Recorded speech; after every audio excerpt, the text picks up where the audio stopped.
Hey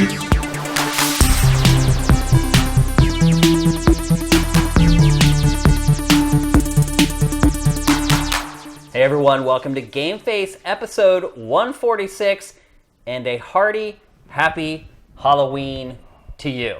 Matt and I we're the pumpkin twins today for Halloween.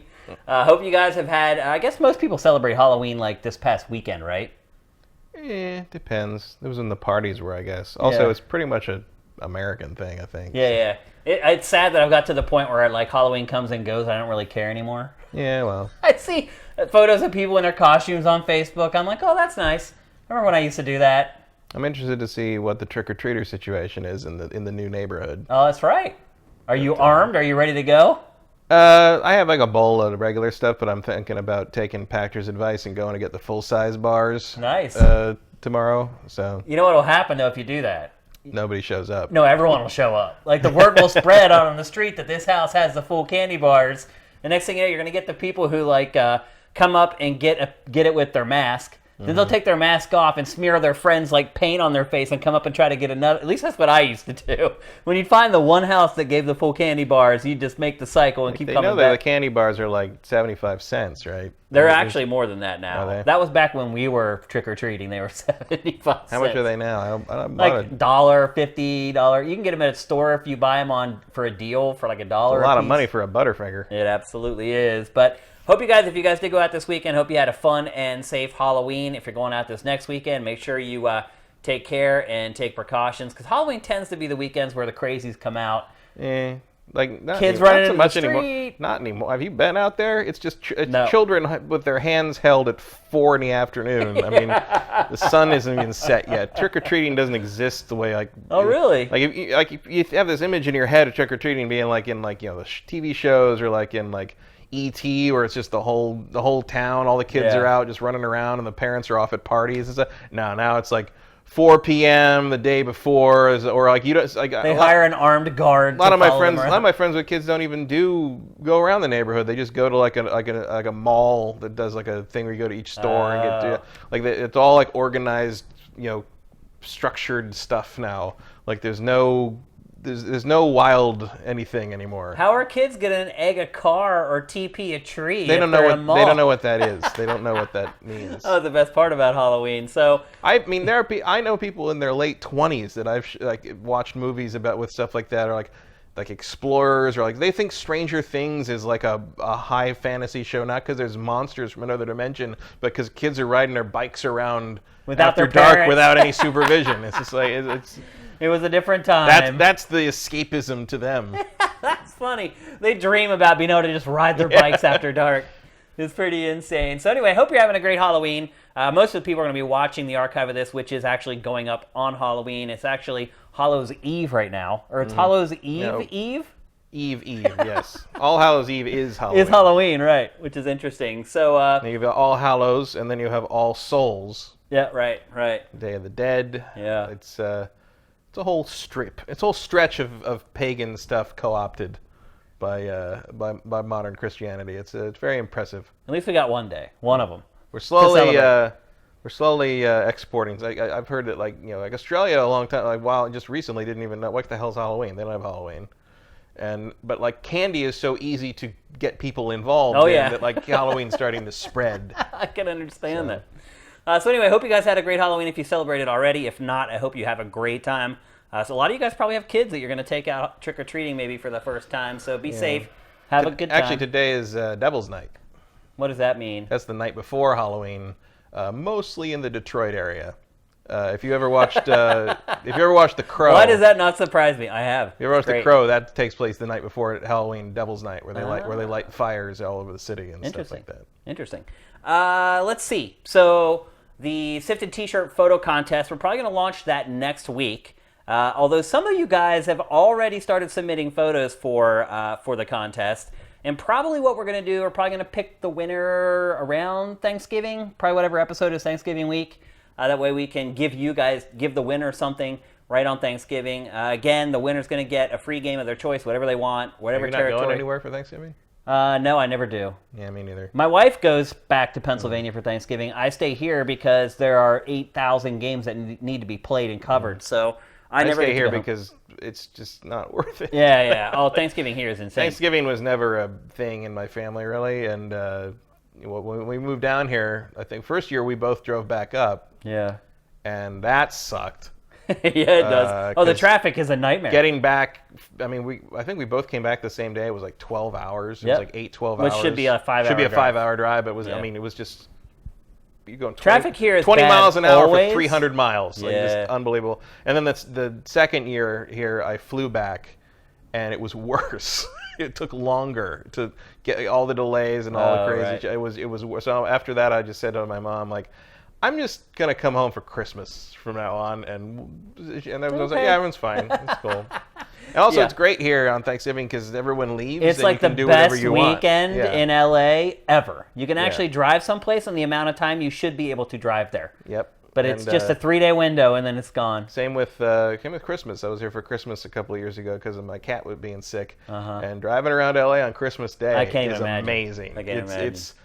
It's like a zombie apocalypse has occurred. Like there's no one. There's no one on the road. Especially like you got to time it like around the 9 to 11 a.m. when everybody's at church. Yeah. And like it's a ghost. You can just drive down Wilshire Boulevard and there's no one there. Like it's like the scene in Gremlins where all the Gremlins go into the theater and everybody's gone. Like, it's just like it's great. So anyway, back to the t-shirt competition. We'll be launching that next week officially. You guys have already started working on it, which I think is freaking awesome. We are very close to breaking even on the shirts. We're almost there. So if any of you guys have been waiting to get them, we'd really appreciate it if you could. And then once we break even, we might actually make money on something for once, which would be nice. So before we kick things off, one of our sifters, one of your fellow sifters, went on Twitter and tweeted a photo to me, which is his entry in the t-shirt photo contest. And I want to show this, one, because it is topical with what today is and tomorrow is. But two, I wanted to inspire you because this is kind of the stuff that we're looking for the t-shirt photo contest. So Sam, will you bring up the photo? So Mike's Q, who you guys are probably all familiar with, he's had a lot of questions answered on Pactor Factor in the past, and he's active in the community. He carved a sifted pumpkin, which, hey, we have a major contender here for the competition. He also posted a photo with him holding the photo and holding a beer, I might add. But we want to show this one, obviously, because it's Halloween. But this is this type of stuff we're looking for. We want people who go the extra mile, find a really cool place to take a photo, or a place where there's a ton of people where you could promote or rep Sifted, or if you just want to be artistic and do something like what he did, that works too. So aim high, folks. It's not going to be easy to win this. I'm pretty inspired by what people have been doing already. Another person took a picture in front of the PAX Australia sign. So people are getting creative. So when it launches next week, you have a week to think about what you want to do with it. If you haven't bought a shirt yet, the one objective, obviously, is you have to own one of the shirts to be a part of the competition. And like I said, that's a separate shirt, picture of the pumpkin. He does have a picture of him with the shirt on, with a pumpkin in one hand and a beer in the other, which is a pretty great combination. So that's how it's going to go down. All the rules and everything will be in the post that goes up next week. But if you guys are waiting to be a part of it and you need to get a shirt, you should get a shirt soon. Because in the US, it only takes like 2 days to get to you. But if you're in Europe or overseas, it usually takes like 7 days or something like that. So with that, let's kick off the show. And we're going to kick off the show with a topic directly related to Halloween, and that is horror video games. So somebody asked Pac what his favorite scary game of all time was, and like his favorite game was Resident Evil 7. He did say he hates scary games. It's not a thing that he's into, so I could understand where just the last thing you played is probably the thing that stuck with you the most. We don't want to be redundant with that topic here on GameFace. Instead of talking about what our favorite scary games are, although that may come up organically, we want to talk about the future of horror video games and where the horror genre is going in 2018. I think I would start things off by saying I'm not so sure that the horror genre has changed all that much since '96 when Resident Evil first kind of came on the scene. I would say it has. Kind of the walking simulator like horror thing. I think the rise of indie stuff has changed how horror is presented in a lot of ways. Because to me, the two main sort of also like this is not like that. Like, I hate the old survival horror games. I thought they were always clunky and annoying at best. Silent Hill was probably the exception because the tone and the atmosphere was so good. But like, I never understood why anybody thought Resident Evil was scary. Like, jump scares, I guess, but even then, like I remember that when my roommate had a PlayStation and he got Resident Evil when it first came out, and we all, like a bunch of us, like the whole suite, sat down to play it because everyone knew of it, but he was the only person we knew with a PlayStation. And the dog came through the window, and everyone in the room like freaked out, and I was like, "What? Really? That didn't scare you? That was so cheap." Oh, it's super cheap, but jump scares don't really do much to me. Like, unless I'm in like a theater and like they do like the Christopher Nolan, like the bass shakes the room, and like, because anyone's gonna get caught off guard for that. I think everyone. You're the only person I ever met that doesn't get caught by jump scares. I mean, that's why they're called jump scares, because you can't keep from reacting to them. To me, well, they're called jump scares because something jumps out at you and scares you. But like, I don't know. Like, I don't react to things like that in a movie or an entertainment product. Because like, if someone jumped around the corner at me, like I'd react to that because there's somebody in front of me. But that's the thing on the screen is now I actually identify with Pachter when he talks about in the video about how he liked Resident Evil 7, because when you're in VR, you can't look away from the screen. You can't get away from it. It's sort of, and I think like, as someone who isn't frightened by horror stuff and finds most of it stupid, I thought the VR horror stuff is much more effective. Oh yeah, because you're in there. It's more all encompassing, and it's a little oppressive. And I mean, like, I even thought the Until Dawn Rush of Blood, like the light gun shooter thing, I thought that was very effective. Yeah, it was. But like actually on PlayStation 1, there are three jump scares that ever got me, and two of them were Resident Evil 2. When the tyrant comes 2 times, the tyrant comes through the wall. I wasn't ready for when it comes through the wall in the briefing room. And one other one, I remember there were 2 tyrant moments. I was like, whoa, I didn't think that was coming. The biggest jump scare that ever got me in the history of video games is from Clock Tower on the PlayStation 1. Underrated game. Yeah. We were playing it on in my friend's bedroom. It was like 4 or 5 of us. And we were playing it in his room because he had the best sound system of anyone we knew. He had a crazy surround, like he actually had like a subwoofer, like the whole thing. And this was like, it was like 97, right, so it was unusual then.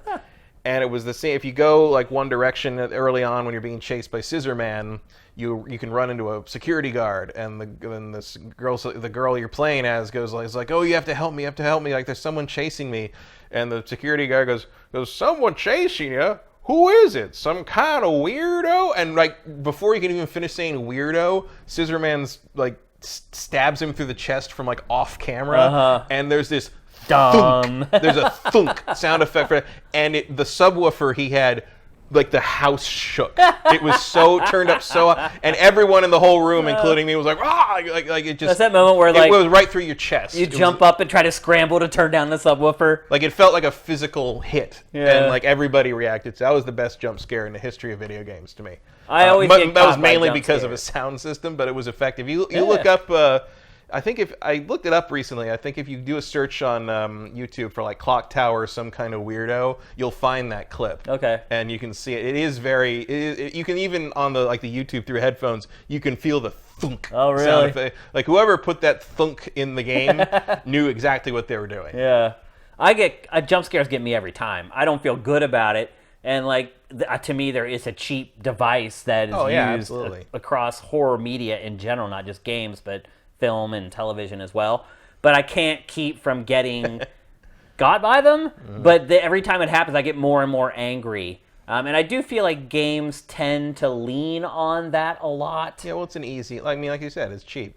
They used to be called cat scares, right? In the old days. So yeah, I feel like things have changed substantially. I think from the old survival. I think the old survival horror paradigm is still a thing. I mean, certainly like Evil Within is still kind of working off that same thing. But I would say games like Outlast and Soma and stuff like that are a different thing that I somewhat prefer. But in general, I still find horror games that I like to be pretty few and far between. I find atmosphere and tone and tension to be much more effective. And I can count the number of horror games that do that well on pretty much one hand. And like 2 of them are Silent Hill games. Oh, Outlast, which is what we're seeing right now, is great. To me, that is kind of the template for. Mm-hmm. I didn't like the first one. I thought the second one was better. Yeah, but you know what? Even the second one, after I played it for 5 or 6 hours, I got tired of it. Yeah, but it makes it better first. Like my problem with the first one is I think the asylum thing is a dumb setting. It's so overdone. Like every walking simulator now is in a haunted asylum or in a haunted hospital or in a haunted mansion. It's like when you curate on Sifted, you start to realize that it's that same theme that's repeated over and over. It feels like... Yeah, but that's horror. Yeah, I mean, it feels like even the indie developers have kind of gotten into a rut and have struggled to find sort of new angles on it. I'm wondering, though... Well, to be fair, so have movie studios for like That's 50 exactly years. what I was going to say. But I do feel like horror film is starting to evolve a little bit. If you look at movies like Get Out, like that isn't really a traditional like slasher, hacker, overly gory film. It's kind of like what you were saying earlier. It's all about like tension and being unnerving. And there's a little bit of gore in it, a little bit of supernatural stuff in there. But ultimately, it's all about tension and just kind of putting you on the edge of your seat on pins and needles. And then instead of using a jump scare as kind of that release, I like films and games that just keep slowly building that, like a grinder. Well, that's as like Stephen King says, there's the difference between horror. There's fear, or being frightened, which is like the jump scare.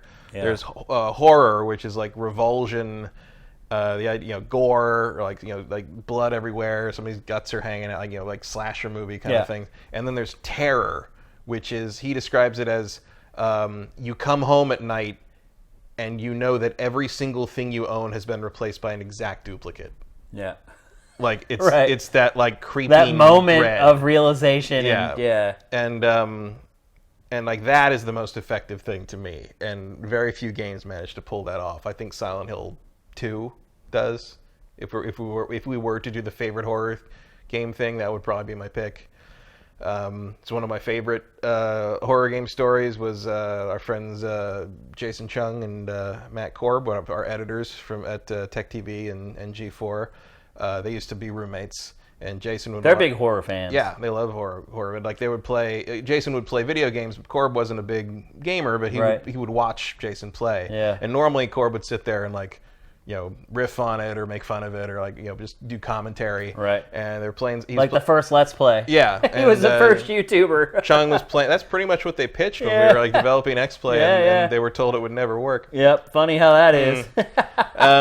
But Jason was playing, and he was in the hospital, like the dark world of the hospital, like maybe 2/3 of the way through the game. And he was stuck. He couldn't figure out where to go. He's wandering through the basement halls and with the screaming and da-da-da.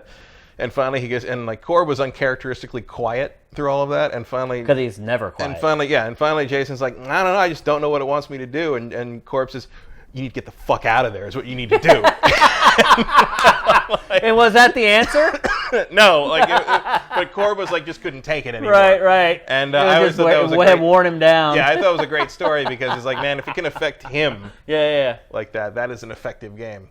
But do you see horror games kind of going in the direction of like a Get Out? I haven't really seen kind of that transition. I felt like the last Aliens game, Alien Isolation, was kind of a step in a new direction. That was up there. And as a matter of fact, that is the complete collection of that is $12 right now on PSN and Xbox Store. If you like the original Alien, $12 for that is a crazy deal. And a lot of that game is long. It is too long, frankly. Yeah. The thing about that I think sets it apart, and Outlast for that matter, is hiding. Mm-hmm.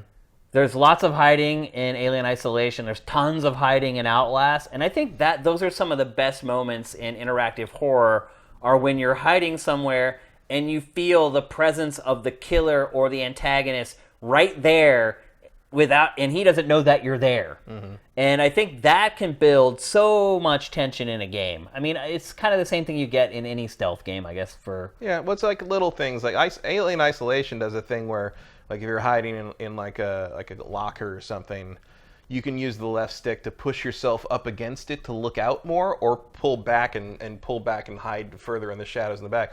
And that really does, if you're too far forward, something that looking for you can see you. The light will hit your face. And that's a very effective. And like you end up kind of like almost squishing your character into the back, trying to hide like hide through the back of the locker or whatever. So they don't see you, and that's a very effective kind of. It's little simple things can make it work. The other thing that I think the direction horror games seem to have been evolving recently has been the asynchronous multiplayer thing. Yeah. Like, stuff like Friday the 13th, especially Dead by Daylight, which is a big deal right now.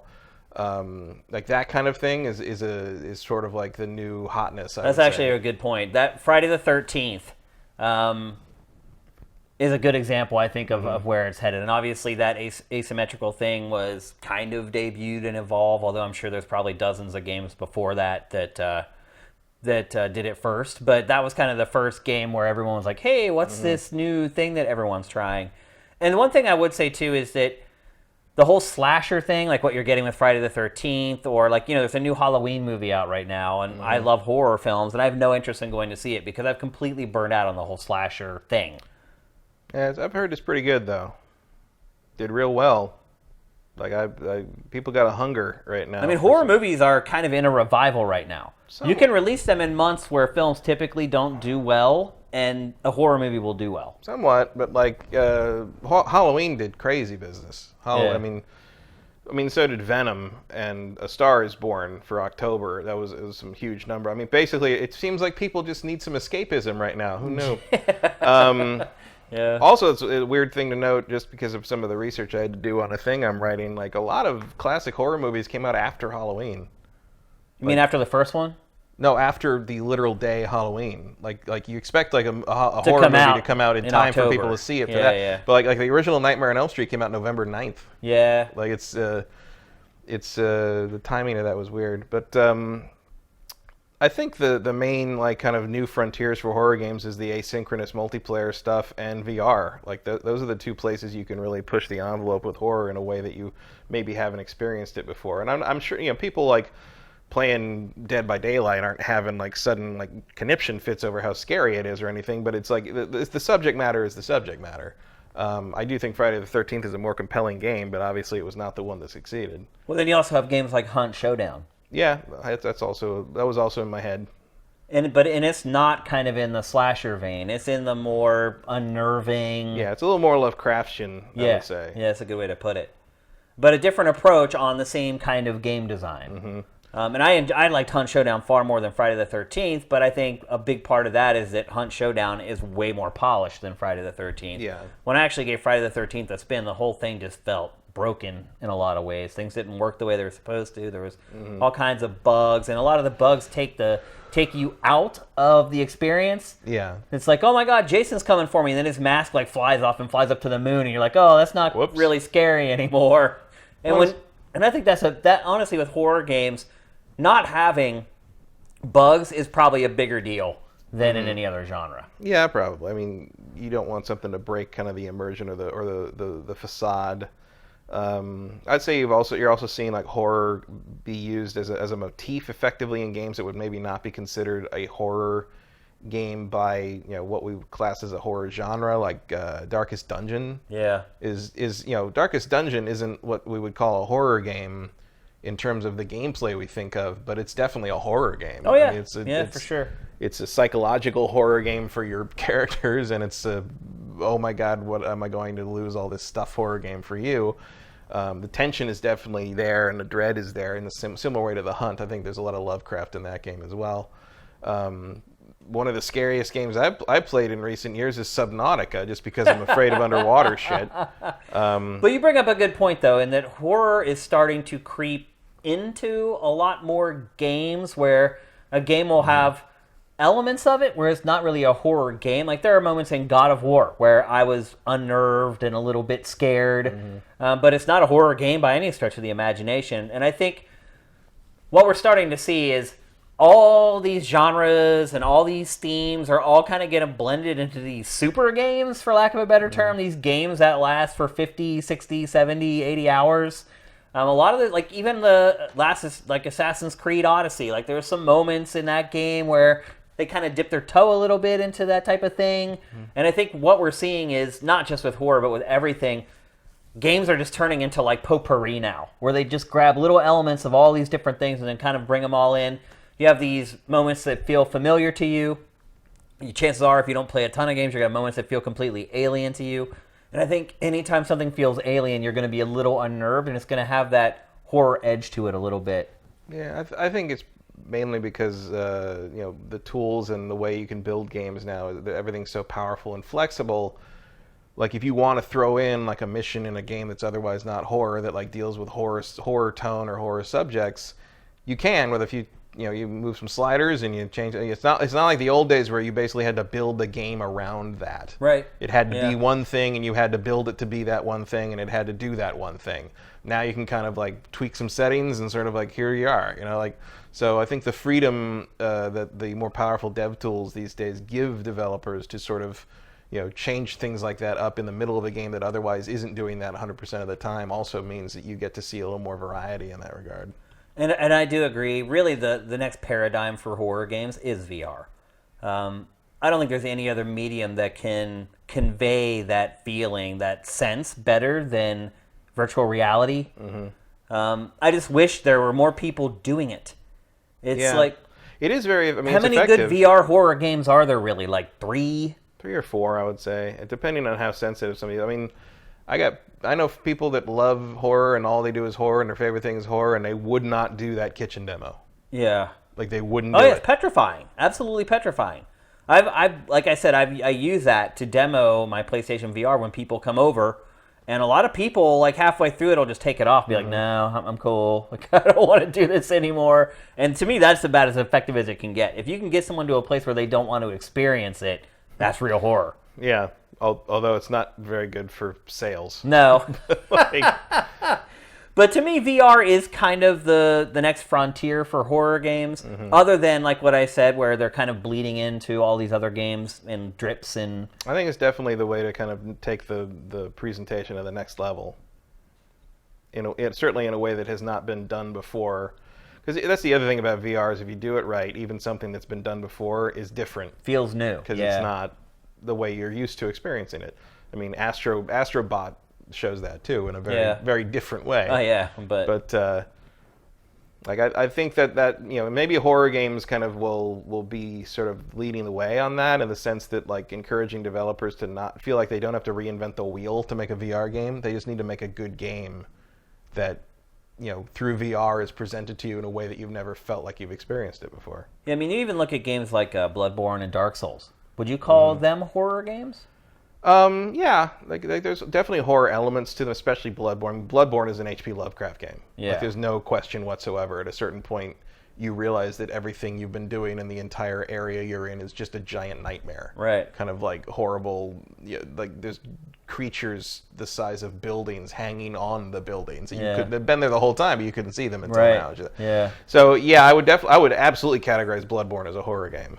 The Dark Souls game's more horror elements, but Bloodborne is a horror game, no question. Yeah, I mean, just looking at this trailer, it's pretty obvious. Do you think that the mainstream is becoming more accepting of horror in general? Yeah, I mean, I don't think they were ever all that unaccepting. Horror movies went through a pretty tough run there for a while. They did, but the horror staples remained. Everybody knows Jason, everybody knows Freddy, everybody knows Michael Myers. Everybody knows Alien. I think there was a period where horror kind of just became a gag, like especially in the period where Scream sort of took some of the fangs out of it. Took the edge off of it, yeah. And you had things where we had Alien and Predator movies that were getting rated PG-13. Right. Nobody knew if it was even a viable thing anymore. But you had here, you always had sort of this undercurrent of even through all the VHS schlock and all that stuff, every once in a while you'd have like a Blair Witch Project or a Paranormal Activity that sort of set the zeitgeist on fire because everybody wants a good scare now and again. And even in those times, like Blair Witch Project and Paranormal Activity don't do anything for me, but like you've got the more cerebral stuff, which like It Follows, which I think is one of the best horror movies of the last couple decades, for me. Like I wouldn't go that far, but it's definitely one of the best in the last like 5 years. Yeah, well, it's I think it might be getting on 5 years now. I don't Yeah, remember. it's been like 4. Was it? Was Yeah. it 2013? Yeah. That was 5 years ago. Yeah. It's good. If you guys have not watched it, follows definitely. It's on like Amazon Prime right now, I think. Should be on almost some everything. streaming service. You better watch it for free, probably. It's good. It's very good at the dread thing, the terror absolutely. thing, and that question of like it knows what not to explain and how not to explain it. Although it does run into the issue where there's a scene late in the movie where the kids do a bunch of kind of irrational things trying to stop the thing, and people for some reason criticize it as being like a plot hole or whatever, where it's like, I don't know where we hit the point where like a character doing irrational things or making a mistake is somehow an error in the story, right? But like that's human nature. Yeah, like you put that's what we do. Like maybe we make mistakes, because we screw up. maybe because like in the schlocky horror movies, like people screwing up so they can get killed is so telegraphed and so stupid. But like if you're in that scenario, I promise you ain't thinking straight every minute. Oh, of every absolutely day. not. So, but I've learned that with games like Outlast. Like I'll make poor decisions. Like when I'm under pressure, sometimes like there'll be one of those scenarios where like one person knows you're hiding in the barrel, the other doesn't, and you're in this position of, okay, do I jump out and now both people know that I'm in the barrel, and I've made mistakes like that before. I've jumped out, and then both of them know I'm there, and then they're just like, you're dead. And I think you're right. Like tension can make you make mistakes. It can make you get flustered. I think I experienced that a lot more in the early days of like the PlayStation 1 than I do now. I think I'm probably desensitized to stuff like that a little bit more than I used to be. But to me, there's a feeling that you can get playing horror games that you can't get anywhere else. And I feel like that way about horror movies. I know you're not a big fan of horror movies, but like I can watch a lot of movies and I get similar feelings and feedback from those films. But horror is very specific, very unique, and the feeling that I get when experiencing or consuming media, whether it's a game or film or television, it's a different feeling that I can only get from that, and I think that's probably one of the reasons why I like it so much. I don't seem to have that gene or something. Like we had a horror movie night, my regular movie night over the weekend, and it was 2 movies. One I hadn't seen since I was a kid, and one I'd never seen. And the one I'd seen when I was a kid was The Changeling with George C. Scott. Yeah. Which I like. I like that movie, but like looking up stuff afterwards, like like I like to look up stuff on IMDb and trivia and like reviews of the time, and everyone just all these like filmmakers and stuff calling The Changeling the scariest thing they've ever seen, and I'm like, I don't know what you're talking about. There was nothing scary in that movie to me. I was entertained. I like it, and George C. Scott is amazing in that film. But like, there's nothing in that movie I think is scary. I didn't. Yeah, I've seen it before, and I didn't find. But it there's scary people either. saying like it was the most terrifying film I've ever seen, and I'm like, what are you talking about? I have no idea what you're talking about. The other movie, by the way, was called Lady in White from 1988. Never even heard of it. Most people haven't. It stars Lucas Haas as an adorable child. It is one of the strangest things I've ever seen. It is tonally all over the place. It's like if you meshed The Lovely Bones with E.T. in the heat of the night and A Christmas Story. Like, okay. There's like scenes where like it's like a down home New York, like it takes place in 1962, and like some of it's like almost feels like some kind of like Americana Norman Rockwell like when I was a kid story, and then there's like a child murderer like ghost plot, and then there's a whole murder mystery thing, and then they blame the murders on like this black guy, and there's a whole lynching thing happening, and like there's all this civil rights stuff, and then at the end like the lady in white is on this cliff and they run through the forest and like the lady in white does like all this weird shit, and like there's all this like special effects they really didn't have the budget to try in 1988, but they did it anyway. Yeah. And like it's crazy. It was like the guy who wrote. It's a writer, director, composer who did the whole thing, and it's like he didn't know if he was going to ever make another movie, so he made all the movies. Like it'll go from like that happens a lot. We've discovered more about this pedophile serial killer that's been killing a different child every year around Halloween in this town, to the main character's grandparents who live with them as are Italian stereotypes, running around going like, "Well, it's like someone smoking a cigarette. Why are you smoking a cigarette?" It's like the movie has no idea what it should be scene to scene. It's called The Lady in White. You should be able to get it. I think it's on Vudu or something, right? But if you can get the extended director's cut, which adds like 15 minutes of completely pointless crap, it's like nothing I've ever seen. I'm not going to call That's it. saying a lot. I'm not going to call it good, Right. but I will never forget it. You know, another thing I love about games that I feel like only games can supply, or at least to the magnitude that games can, is fear.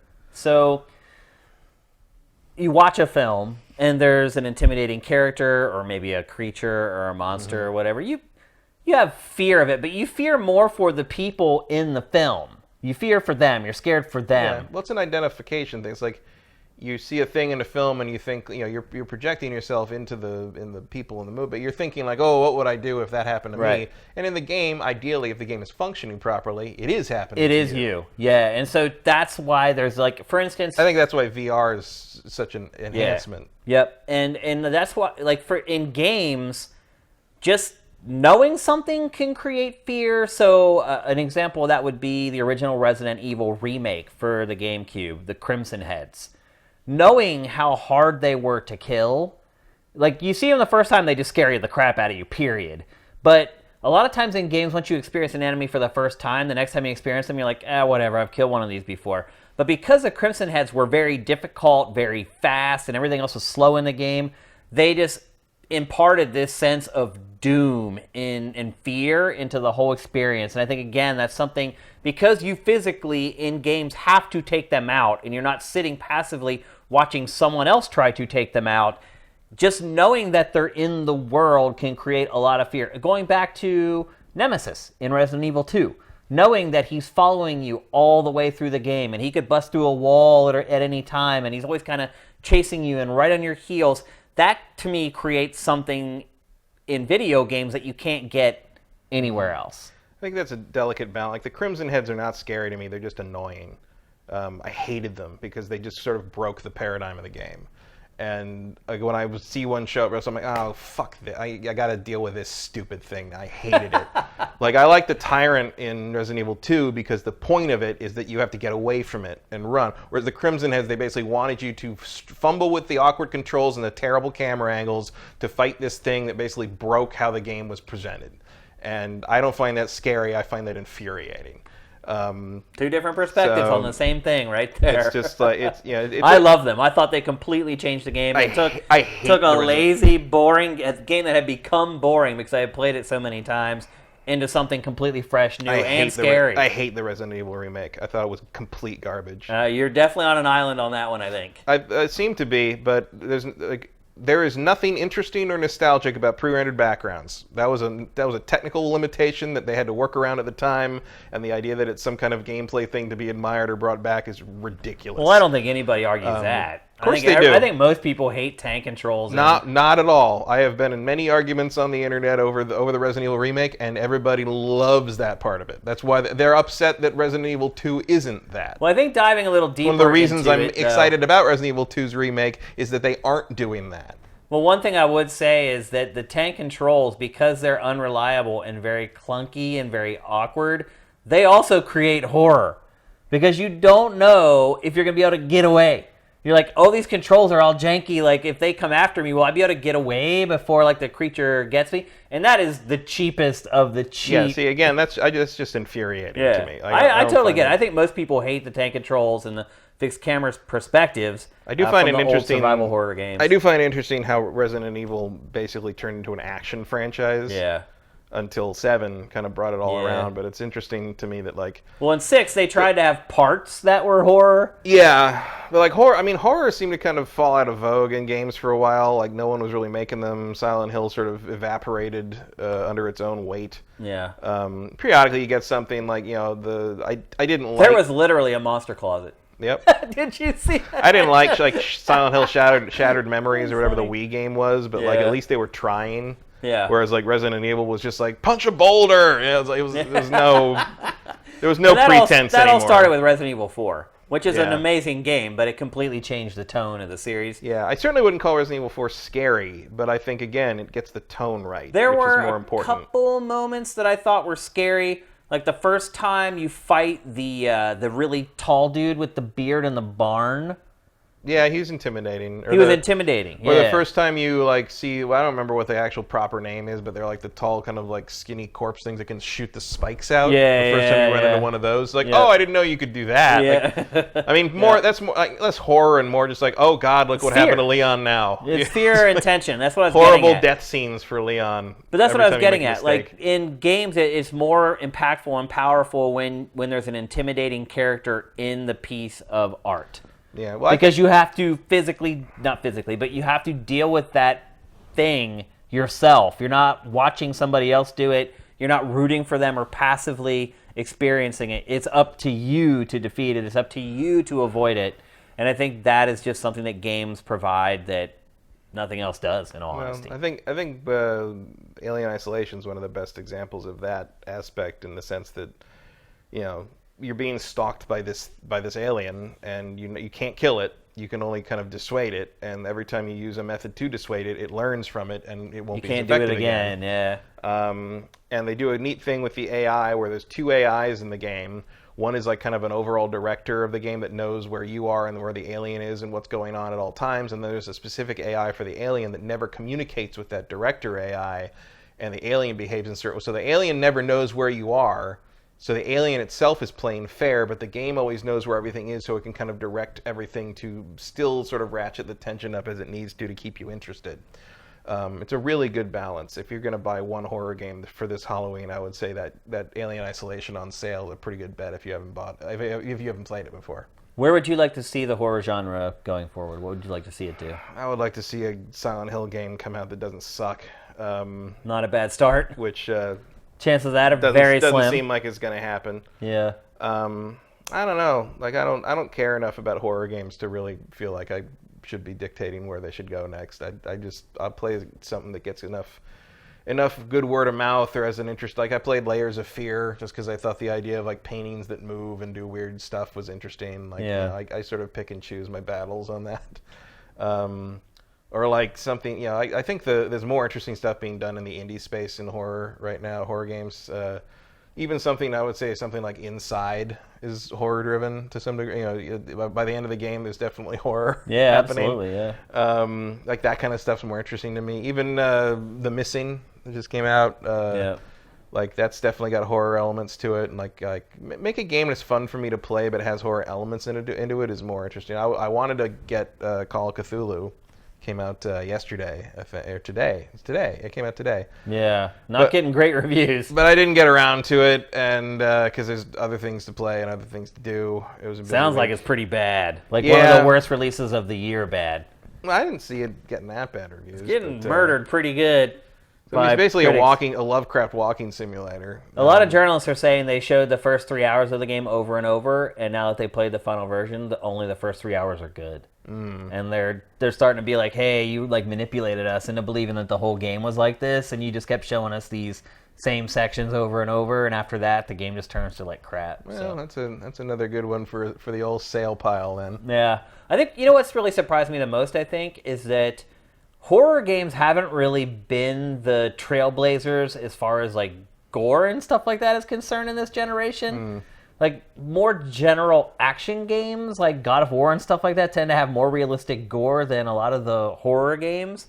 Not that it's something that I feel like it needs or you have to have or anything like that. I just find it interesting that for whatever reason the developers who make horror games haven't really focused on, hey, look at all these polygons we have now and what we can do with it. Now I would say the Resident Evil 2 remake kind of bucks that trend. Yeah, it looks like there are some really intense, detailed gore in that game. I would say that, like the forefront of detailed anatomical gore, probably for a while, has been the Mortal Kombat games. Yeah, literally.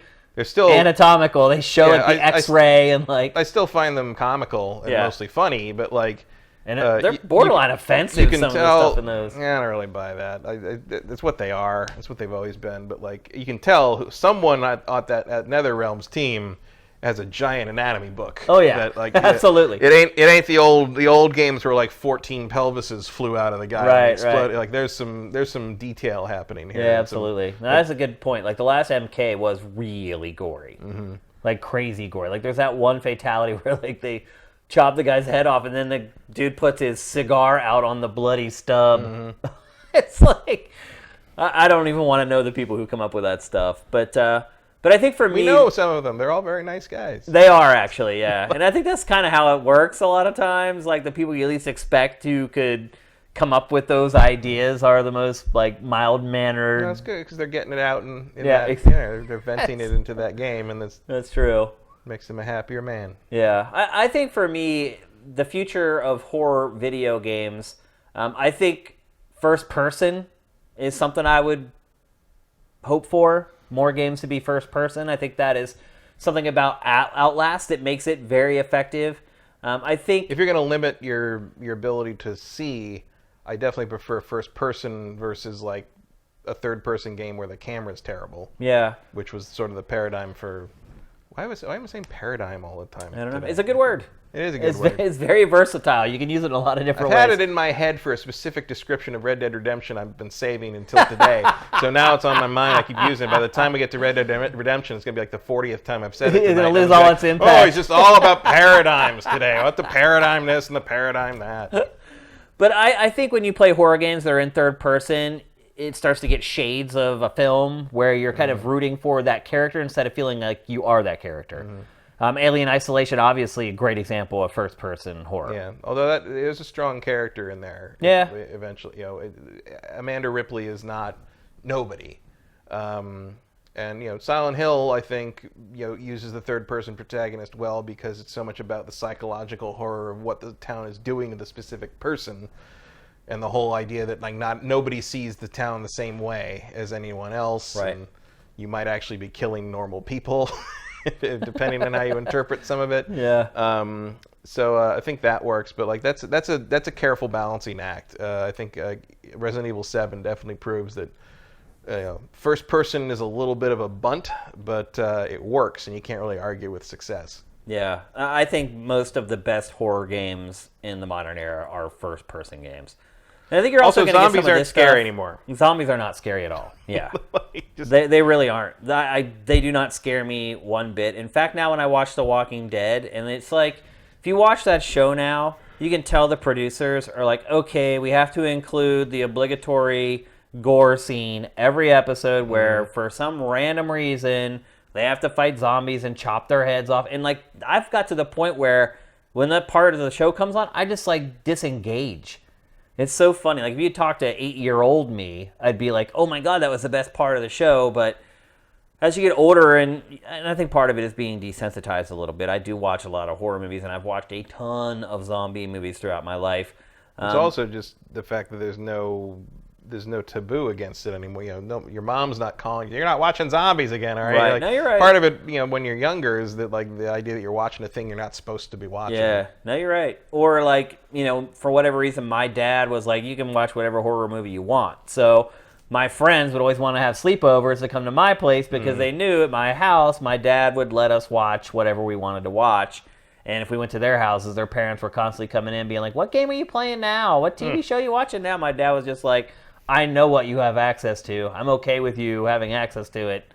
I trust you. Do what you will. So I would say that I have kind of fallen out with horror video games. I think at one point in my life I would have said it was one of my favorite genres. Certainly survival horror at one point was one of my favorite genres. I don't know if there's enough to call it one's favorite genre much anymore. Yeah. It just doesn't make up enough content total to be that big of a presence. You're right. And a lot of them, like we just saw State of Decay 2 there, like a lot of the horror games now aren't really horror games. Like use horror trappings or elements. Right, but as a trope or something, but it's really not scary to experience. Yeah, I mean, like I was never scared playing State of Decay 2. Like State of Decay 2 could be like, I don't know, Aliens. And it could be anything. anything. It could be. Yeah. It's just like a convenient platform for them to use. Yeah, you just need things that are a problem that you don't want to be grabbed by. Yeah. Or your guy will die. And not even that you're afraid to get grabbed. It's like your guy will die and you'll have to deal with the stupid gameplay mechanics that punish you for that later. It's like, oh, now he's getting sick. He's got a fever. It's like, ugh. Like your enemy in State of Decay is really the environment more than anything else. Before we move on, any horror movies that you would recommend to anyone as they're enjoying Halloween week? Well, other than Lady in White, if you want something right. that's really, I guess you did really recommend weird. That already. Do I have any like old ones that I don't know. I would tend to go back to the classics. Like, you can't really beat stuff like The Exorcist and. And look, a lot of people watching this are young enough that they have not really experienced that stuff. I mean, Jaws, I think, is still terrifying. It is. Like, it's partly because sharks are real, and partly because I'm not a fan of deep water, and partly because Spielberg knows exactly where to put that damn camera. Like, even as the very beginning, where the girl is attacked in the water at the beginning, night, and you've got the camera's just sitting there right at the water and the level. water keeps like lapping up against the lens, and you're just like, will you get up just like a foot up, just get me out of the fucking water. It's still very effective, I think. Yeah. The other Jaws movies are pretty silly for the most part, but 3 is where they jumped the shark, really. Jaws 1 is just an astounding horror suspense film. Until the third act basically becomes like a cat and mouse chase movie, which is also great, just very different.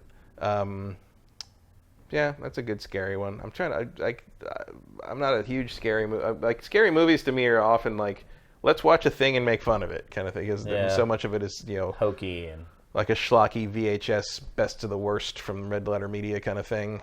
I watched many of those. Let me tell you. Which is definitely kind of my like Lady in the White recommendation is along those lines, but it's kind of it's a nice little ghost story what they're after, but there's also an element of like, I can't believe this is a thing that exists. Yeah. It's you could sit around with some friends and Mystery Science Theater the hell out of it, basically. Yep. So there you go. We wanted to celebrate Halloween with you guys and talk about horror games. Also, watch the original Halloween. Yeah, it's great. It's still... That franchise also jumped the shark with the third installment. Yeah.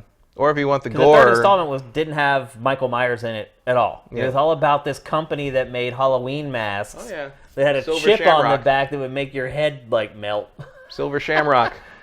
That was my first One experience. more day till Halloween. Yep. Yeah, I remember. Silver Shamrock. My girlfriend likes that one the best. What? She loves that one. Really? Yeah, probably because she had no expectations of it being a Michael Myers movie, because she's young enough that she saw it on TV and it was just a movie. That was the first movie I was ever disappointed in my life. When it came out, I was so excited. Me and my friends all went to the theater. And back then, you didn't know stuff about movies. Right. Like, we were going to see Halloween 3. And we're like, Michael Myers, Halloween. And we get there, and we're just like, what is this crap? Like... My first disappointment in the movies was Return of the Jedi. I was 7 years old and I hated that movie. I complained about it in the backseat all the way home. My dad would tell that story he's like, yeah, you took him to Return of the Jedi after waiting for 3 years, and all he did was whine about it all the way home. He still doesn't believe that she's his sister, and so I do not. Yeah. But the thing about, like, I can understand why Carpenter was into the thing about how he wanted to make Halloween more of an anthology series that just happened to have Halloween as a central theme. But you can't start that on the third movie. Yeah, you can't do the first two with continuity. Like, they got trapped in the whole thing where the first one made so much money that the studio's like, you have to bring Michael Myers back, and it was terrible. And now we've got what's the new one is like it's a sequel. It's like the third. It's the third Halloween 2, basically. So it's the sequel. It's a sequel to the first movie that ignores all the other sequels, which is different from the remake that ignored the first one, and then had a sequel to the remake, which was ignoring Halloween 2. And so this is the third Halloween 2, and it's the sequel to the first movie that ignores the original Halloween 2, not to be confused with the remake of Halloween 2, which has nothing to do with the original Halloween 2, because it's a sequel to the remake. So the new movie sort of ignores everything after the original Halloween, but it takes except for maybe the sixth movie, but then it takes elements from all the sequels and puts them in the new movie. How does it explain that Jamie Lee Curtis is, like, geriatric? Because it was 40 years ago. Oh. How does he... Because that is actually an interesting thing. So that means Michael Myers should be like 75. He's just the shape. Well, also, like, they do kind of like touch in the new movie. They touch on the ideas of wait, so like one guy killed like 5 people 40 years ago in this town, and we care about that? And in an era where someone shoots up like 70 people in Vegas, like the thing that happens in Halloween is not like a horrifying crime. It's just scale-wise today. Now it's Wednesday. Kind of, yeah. The fact that he used a knife is weird. Yeah. It'd be unique, but it wouldn't be like, oh my god, like, you should be. And Jamie Lee Curtis in the new one has basically gone Sarah Connor. Like she's full on like Right. Like I'm and then like the now Michael Myers would just use an AR-15. Yeah, well the like the second half of the movie kind of flips everything, and like you got Jamie Lee Curtis hunting Michael Myers. So okay. That's sort of the that. appeal is like there's a like like they've really turned the last girl trope sort of on its head in the sense that at a certain point maybe you're rooting for Michael because like really? she gets a little intense. Okay. High Tension was like that though. It was all about a girl that like she's all these guys, but she's the one who outlasts them all. I like that though. I like. And then the twist, right, which a lot of people think is stupid, but I think it works because of what it's trying to imply. I honestly think it ruined the movie. I think if they chopped off High Tension, the last 5 minutes of it, it would be heralded as one of the greatest horror movies of all time. I think it's still one of the better ones. It is. It's still great. But like the twist works because it's A, it's an unreliable narrator, and B, if you watch it with that in mind, I can't remember the name of the woman who plays her friend who gets kidnapped. She's actually the same woman who plays the Blue Octopus opera singer in Fifth Element. Oh, really? But she, the way she's reacting to everything, especially when the girl shows, like it actually works. Yeah. Clearly she's playing it with the twist in mind, and I always appreciate when there's some performance consistency in that regard. We've mentioned High Tension on GameFace before. We actually had an editor who worked with us at G4 that worked on the film and is actually in the film. He's the convenience store worker during one scene. He doesn't last long in the film. I won't ruin anything. But that is one movie I would highly recommend. I think you did. If you're rooting for the convenience store guy, sorry, you know what happens now. But I would highly recommend High Tension. And in fact, the last time I talked about it, somebody did go watch it and they thanked me afterwards. So if you're looking for a good horror movie, you can probably find on every streaming service. And it's an import, so you may not have ever seen it. It was never really in theaters here. Yeah, it was. It had a short run, though, I think. It was in art house I film. Mean, I saw it in a theater, but it was... But it never made it to, like, all corners of the United States. So High Tension, I think, you'll thank us later if you watch that during the week. Yeah, just remember it's told in a flashback. Right. That's a good... And sometimes people don't remember things... People remember things the way they want to remember them. Instead of how they happened. Yep. All right, so let's move on. We're going to talk next about Soulcalibur VI. We're a little late on this one. Yeah. Because we did basically an all Red Dead episode last week. Yeah. Well, also I forgot that I played it. Yeah. When you asked me what else I'd been playing last week, and I was like, nothing, and so we just did Red Dead. But after is the show, that a testament to Soulcalibur VI? That is kind of all you need to know. That I had played it for like 7 hours, and I didn't remember I'd played it. I have not played the final version. I played the beta. You guys know my impressions of that. I was not a fan of Soulcalibur VI at all. But Matt, how about you? Do you like it more than I did? I think it's fine. I think it's a moderately solid game. It works as far as I'm concerned. I do think the critical edge stuff is a weird break in the flow. Like I've adjusted to it, and it's an interesting mechanic, but I think you said before, I'm not sure it belongs in Soulcalibur. Well, it's the reversal edge is the reversal. New feature. Yeah, reversal edge. Whatever the edge. Well, is. they have edge for everything. There's reversal edge, critical edge, guard impacts, lethal hits. Yeah, I mean that's just lethal hits and all that stuff feels more or less like your standard parry or like counter system, or like hitting the guy when they're trying to attack you does extra damage. That's the counter guard system impact. That's the counter system in Street Fighter. Is if you hit somebody when they're in the middle of a move, you do more damage. Pretty standard, but it's the reversal edge thing where everything stops for a game of paper rock scissors. That is a little strange to be putting into Soulcalibur. I think it's strange to put it into any fighting game. The clash idea is something that happens in a lot of games, a lot of fighting games, and it more or less it works if you can fit it in there. I just feel like Soulcalibur has always been so much about the flow that putting that in this game is a strange. It feels a little bit like you just needed a thing, like you needed a gimmick. You had to have some feature. Like I don't find it's a similar system as in like Injustice 2.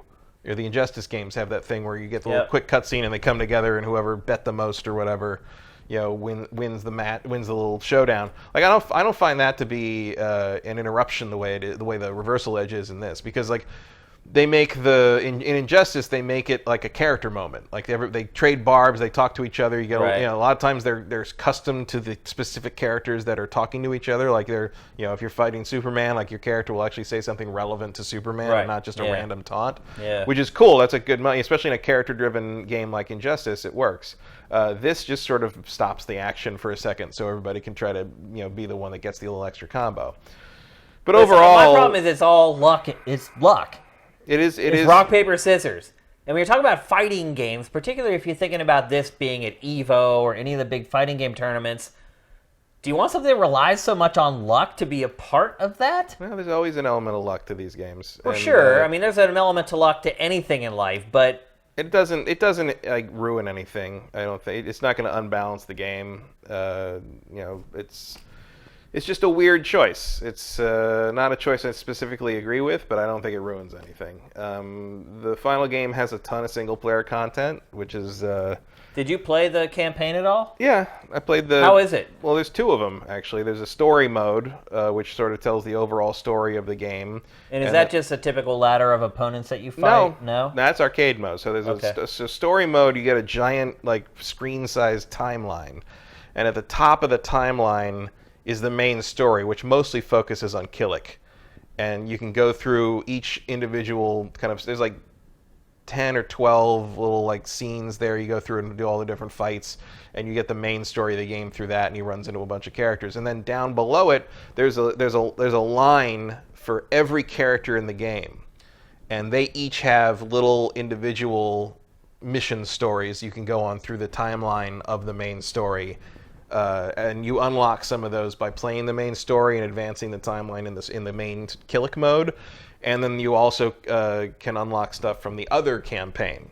So the other campaign, whose name I forget, it's like Legends of the something or whatever. Yeah, it's typical but you create a character. You're an original character. There's all these different templates and classes you can pick from. There's like monsters and some pretty goofy options. Weird, right? Elves and beast people and humans, and so you can create a character however you want. Pick a particular weapon for weapon style, and then you play kind of a more traditional Soulcalibur campaign, which like is a giant map, and you go from dot to dot to dot and do the different missions, and you get paid, and you have to you can do side quests, but you have to pay money for transport to those side quests, and so that's sort of the limiting factor of doing stuff early on is how much money you have to work with. So, and as you build your character up, you unlock stuff, and that can unlock things in other modes, and there's a lot to do. It's very in depth. Is any of it fun? It's as fun as Soulcalibur gets. I guess. It's just ultimately it's just a string of fights against. Yeah, but it's a story. It's about all these rifts opening and why these swords are so important. It's just doesn't make any sense. No, not really. Because this series has never made sense. Its lore, to me, has never made a lick of sense. Well, there's two swords, and one of them's evil and one of them's good. There's Soul Edge and Soulcalibur. Yeah, I've got that part. That's really all you need. That's about it, though. That's really all you need. The Soul Edge. Is it all you need? That explains everything you need to know about why the characters are the way they are, pretty much. I mean, you start thinking about what NetherRealm is doing, though, with its fighting games. Yeah, but does this measure up now to play a campaign like that versus? No, but I think you're not dealing with characters as strong as what Mortal Kombat and Injustice have to work with, so they're sort of doing their best, and they're doing it in the vein of how Soulcalibur has always sort of been. So I appreciate that. At the very least, it's better than Soulcalibur 3, which would erase your save at random. Right. And I played some online stuff. The online play is fine. Good mix of characters. I didn't feel like I was playing the same characters over and over again against the same characters all the time.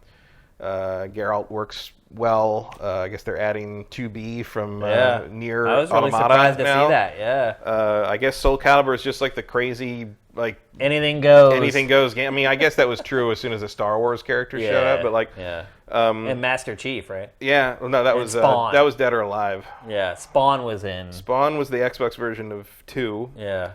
And then Link and Heihachi and the others, and then you had the Star Wars characters in 4, and you had Ezio in 5. Yep. And so, I mean, frankly, if that's how they want to do it, if they want to use sort of the history, time portal-y, To make it happen. because that's pretty much what the story is in the create a character mode. Is like you have these abyssal tears that basically lead to other worlds or other whatever, and anything and everything can come out of them or go into them. So if you're going to use that to justify like bringing in all these other game characters and have them put them in the game, like I'm kind of on board with that. Like that's pretty great. Like Geralt's pretty fun to play as. It's like Smash Brothers for adults. Like 2B is a good choice of character for there. It's fun, the gratuitous ass shot character versus the gratuitous cleavage character. They got Ivy paired up against her in the official media. Like that's cool.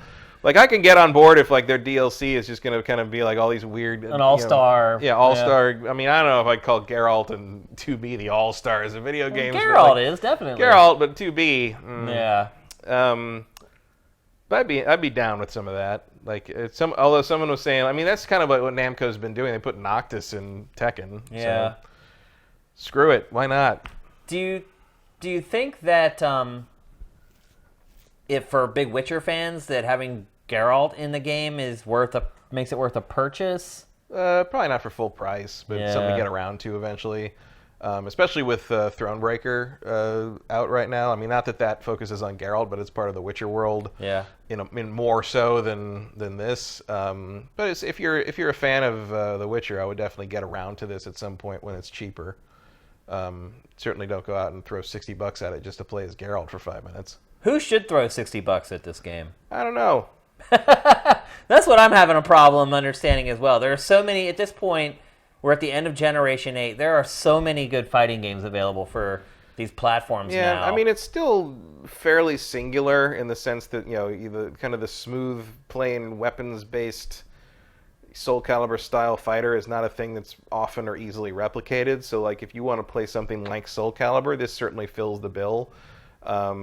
It's got pretty much all the characters you could ever want. They don't look amazing because a lot of them are using old models, but it doesn't look bad. Like it's fine.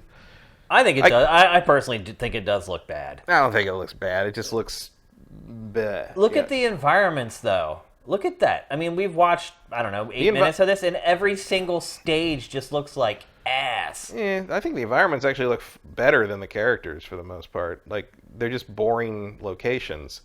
But that's Soulcalibur. Soulcalibur is just a big platform you can knock a guy off, and they don't make any damn sense. They never have. It's like all the old ruins are just like a perfectly square brick platform. Like, there aren't a lot of fighting games that even have ring outs anymore either. No, ring outs are an unusual thing. Yeah, it doesn't happen much anymore, but this game still has them. You can still knock people off of platforms and win around. Strangely satisfying at times. Because DOA has actually kind of done the opposite, where it creates like these hazards at the edge of the environment that will actually bounce you back into the environment. Yeah, or knock you down a whole animated sequence where you end up in a different area. Yeah.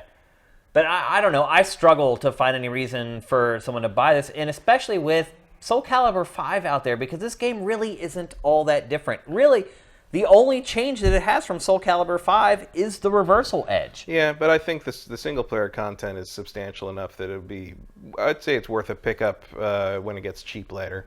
I wouldn't pay full price for it. So another feature, the critical edge, which was debuted in Soulcalibur V, has been brought over into 6. Really, the reversal edge is the only new mechanic in the game. Yeah, that's the big new mechanic for the most part. Now, they have tweaked some of the stuff, like the critical edge, which is basically just a one-button super. It takes the whole meter just like it did in Soulcalibur V, but I think it's the lethal hits. Yeah, they've changed how that works now. It doesn't take like as much of the meter as it did before. No, that's the guard impact. The guard impact, which are parries and kind of counters. Those take no cost to the meter at all now. Whereas in Soulcalibur 2, which is where they originated from and they disappeared for a while, in Soulcalibur 2 it did use some of the meter, and now they use your guard meter. Right. Whereas now there's 2 meters, so you got a super meter and you also have a guard meter. The guard meter is not really a meter, it's just a glow around your life bar that warns you when you're getting too low, and that's when your armor gets knocked off. Yeah. I don't know. I mean, Soulcalibur V was not a well-received game for the most part in terms of like the tournament scene. I don't know if this game's going to move that needle. They're doubt certainly trying to, but like it doesn't look like there's any sort of movement on that just yet. There hasn't really been a major fighting game tournament to really see how it's all working together yet. I feel like Tekken 7 is sort of popular enough that that's pretty much going to be the Namco fighting game of choice for the foreseeable Dragon future. Ball Fighters, obviously. Yeah, that's different because like that's a licensed thing. I think you've got a lot more going for that than just being Tekken. Yeah, has for going for Tekken. I don't know. It's a weird choice. If you're gonna like throw this out there in an increasingly crowded fighting game market, it feels like you would have maybe wanted to put a little more effort into it.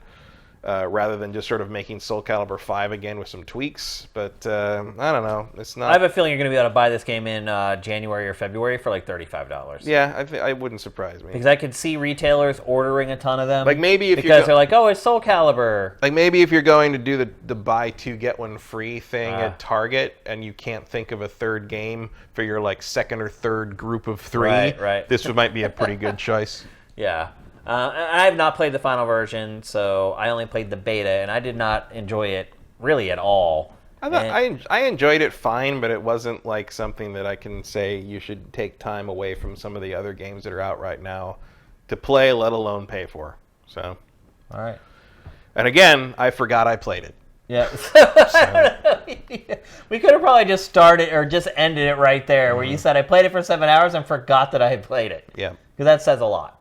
And it got real fast to the point where I just kind of turned the sound down and played like, YouTube videos while I was whacking people with a sword. Yeah. And it did nothing to grab me and pull me back into it after I'd played it initially. It was just it didn't hook me. That happened to me too. I had planned on playing it all through the weekend. I played the beta on Saturday morning for like, I don't know, 4 hours, and I had no interest in going back to it after that. So, I don't know. I do consider myself a Soulcalibur fan, and I'm not really hyped on this game. So I say tread very carefully. When was the last Soulcalibur game you were hyped for? Because for me, it probably really comes down to 2.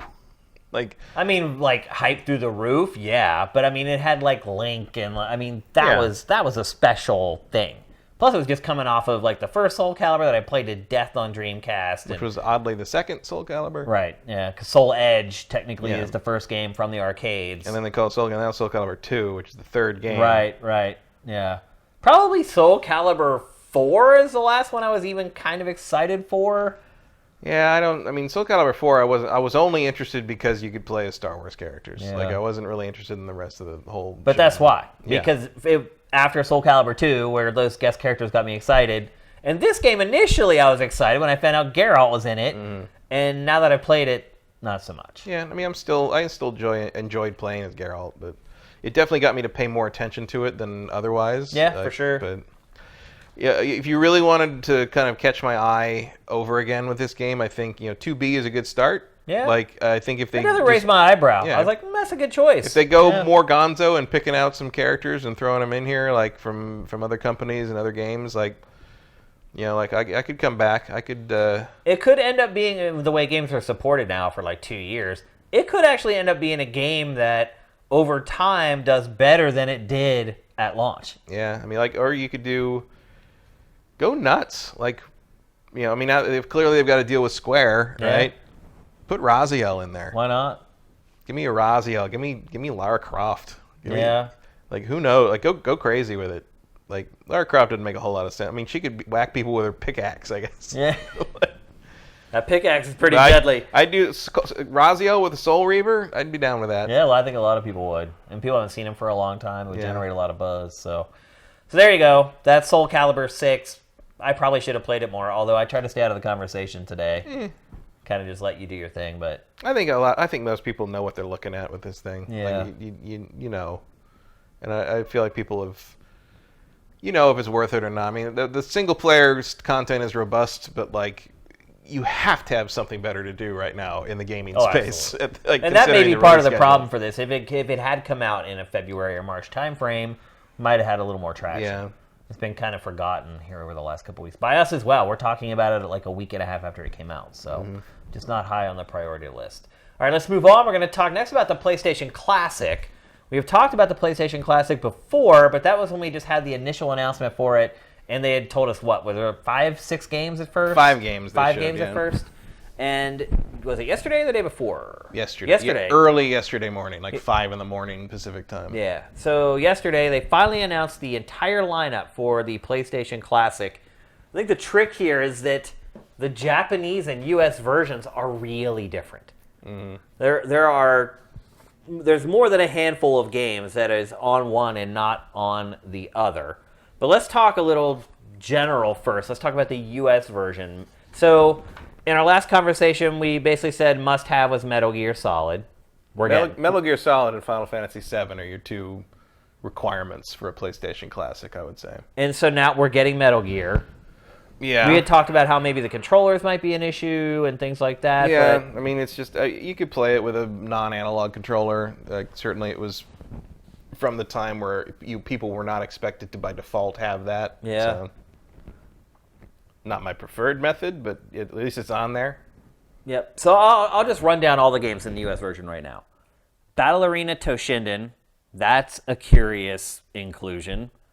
Cool Borders 2, which was kind of a cult hit back when it came out. Although I think Cool Borders 1 was actually the bigger hit. It seems like Cool Borders 2 was kind of after the phenomenon had died. Destruction Derby, which was what I talked about when we talked about it before, about a game that came out at launch that I felt like I was the only one that played it, and I played it to death, so I'm pretty excited for that. Final Fantasy VII, we knew about that already. Grand Theft Auto. The first Grand Theft Auto, the top-down, 2D... Unplayable garbage. But it started a sensation, man. No, GTA 3 started a sensation. It did, the first 2 Grand Theft Autos were like, what? Yeah. Like, it didn't even work. Like, you can't drive at high speeds in a top-down... Like, it never worked. It was brazen, though. The content for the time was pretty eye-opening. It's also the only game in the series where you can play as a woman. Yeah. You pick your character, because the character doesn't matter. Right. It's like, you pick, like, from, like, I think it's like 10 different characters at the beginning. Yeah. You're right. Grand Theft Auto 3 is what really set the franchise into motion. But I don't think Grand Theft Auto is a terrible game. I think some people will be surprised, though, when they play it. They'll be like, really? This is what started it all?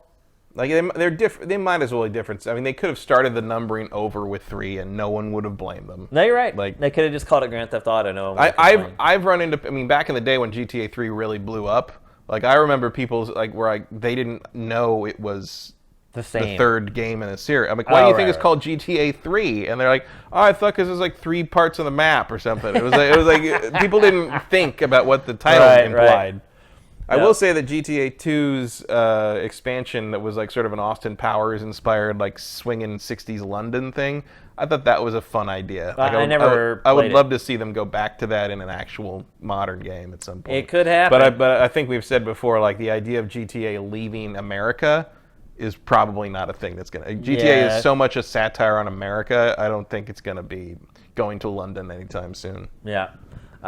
Intelligent Cube, that's a choice. That's a throwaway. Yeah.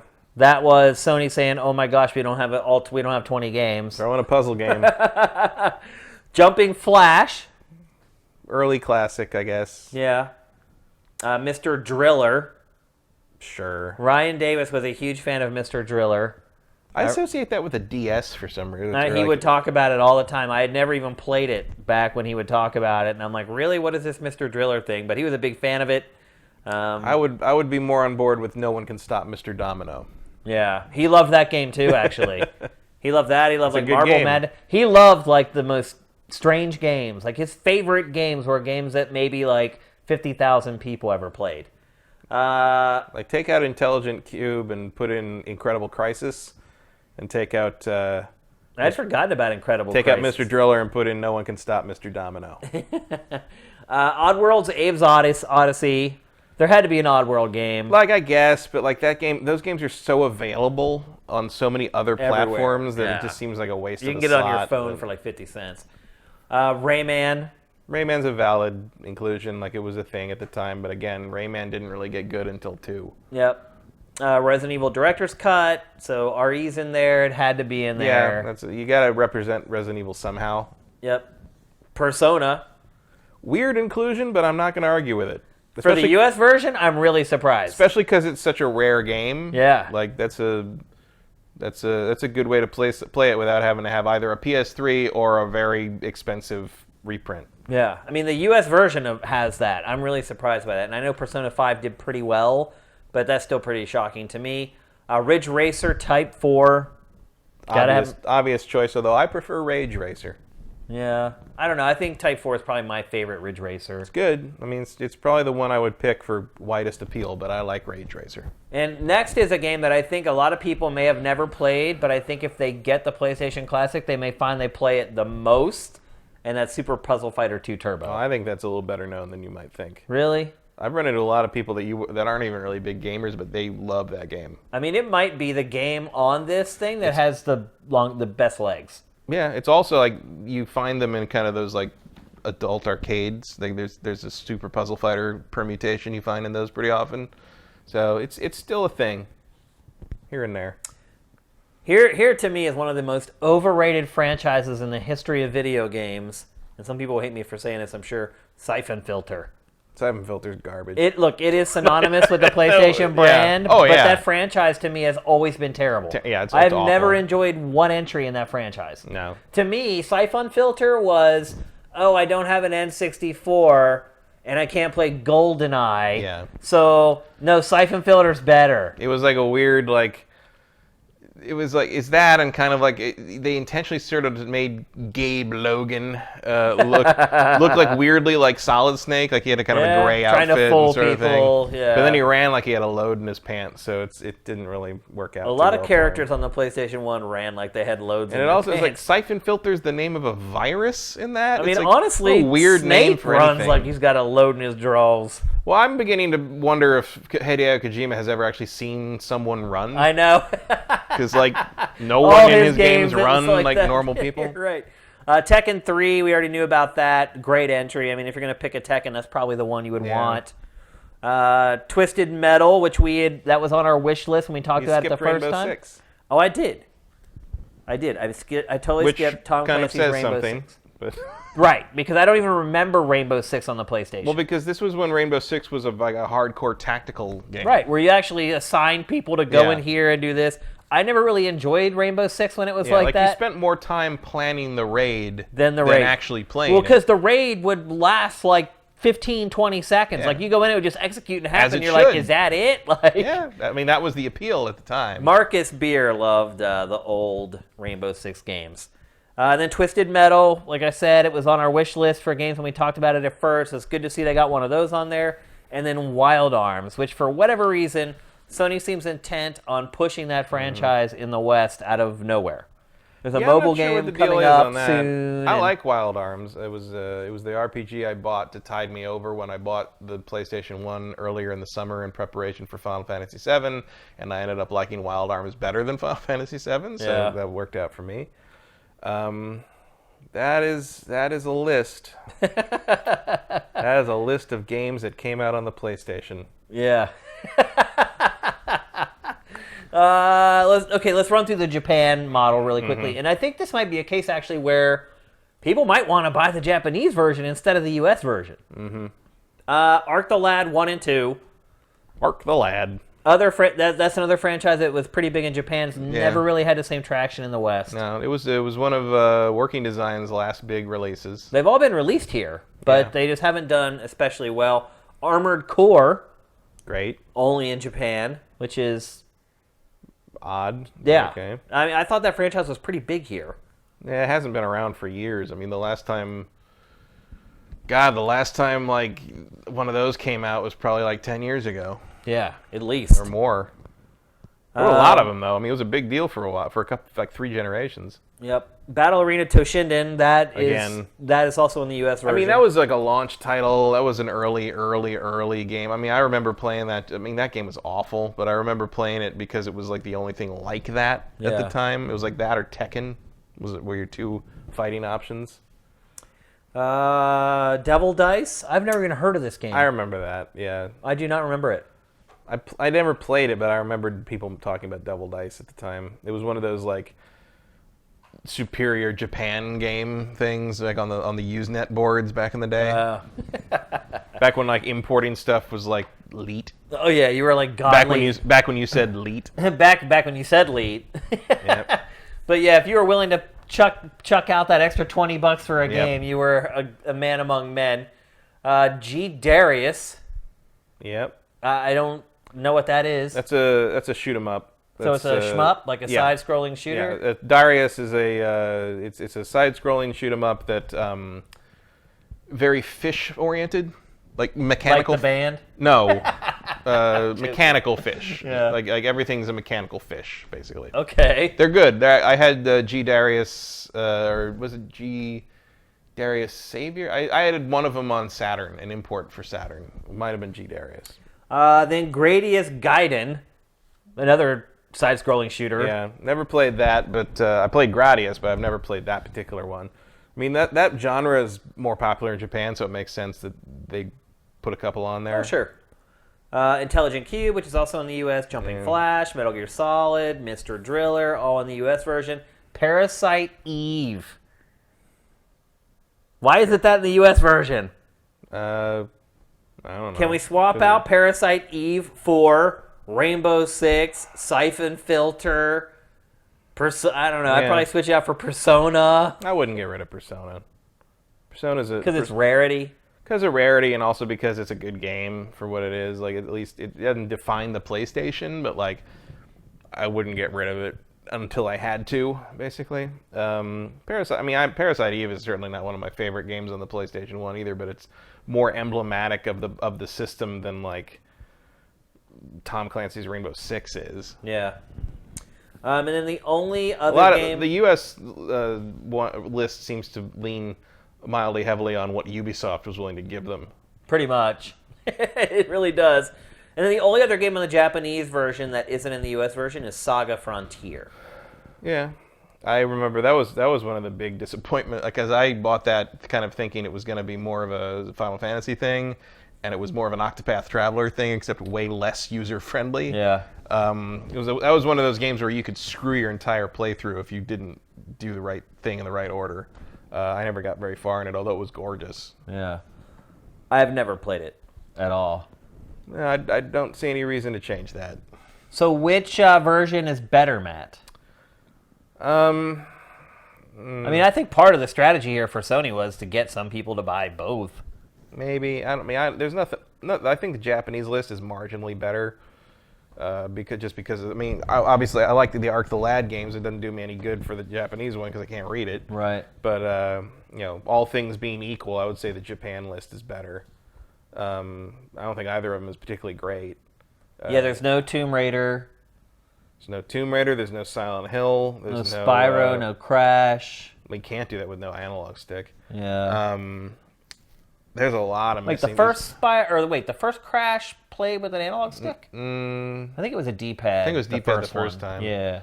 Basically, it seems to me like Activision just didn't play ball on this. Yeah, it's what it seems like. Well, because they're re-releasing all this stuff. Right. They're like, why would we want to put it on this micro console when we're doing remasters? There's no Parappa.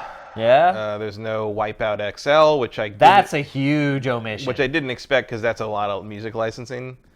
You could have done the first Wipeout, which is not as good, but I think it used in-house music. So it wouldn't, as music made by the company, not in like house music that's in the.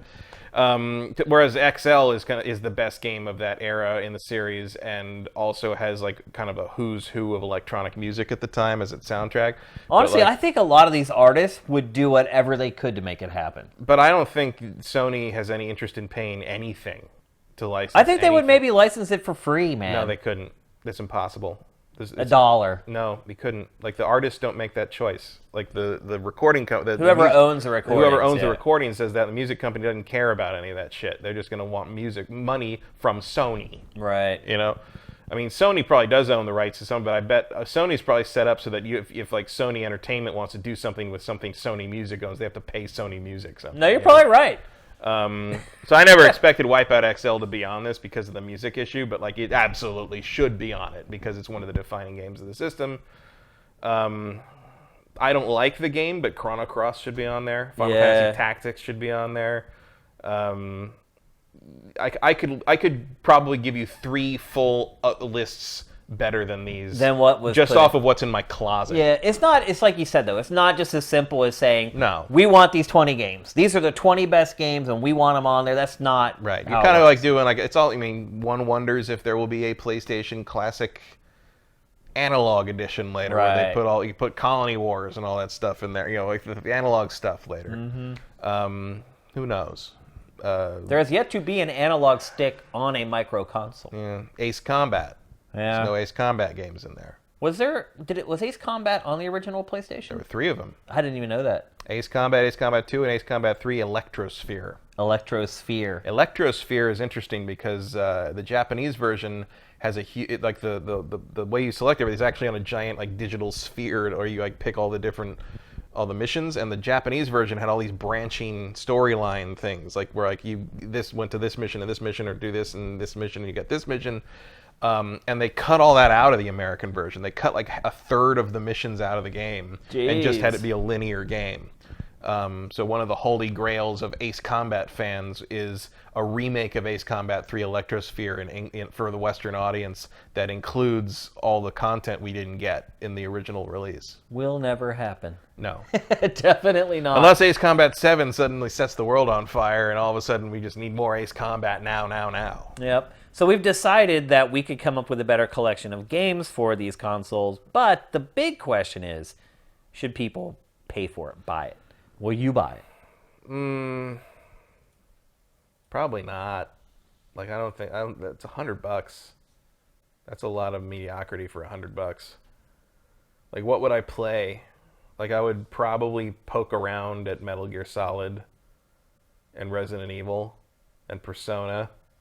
And I'd probably play a few rounds of Ridge Racer and Street Fighter, Super Puzzle Fighter. Yeah. And then it would go on the shelf. I mean, to be honest with you, I have not really played my NES Classic or SNES Classic all that much. Mm-hmm. Like, I got them, played them for a few hours the first day I got them, and then put them back in a box and just stored them. I played through a few things on Super. Well, you Super brought the Nintendo. one in for the Patreon marathon that we did. Yeah. And we played that for a while. And then I went home and I ended up playing it a little bit more and then never really touched it again. Yeah, I played through a full game of Star Fox 2, and that was interesting. But the other thing about the PlayStation 1 is I think the PlayStation games are ugly. I think they were ugly then. I don't think they look any better now. And in general, like outside of Puzzle Fighter or like Rayman, like I just I don't want to look at that really.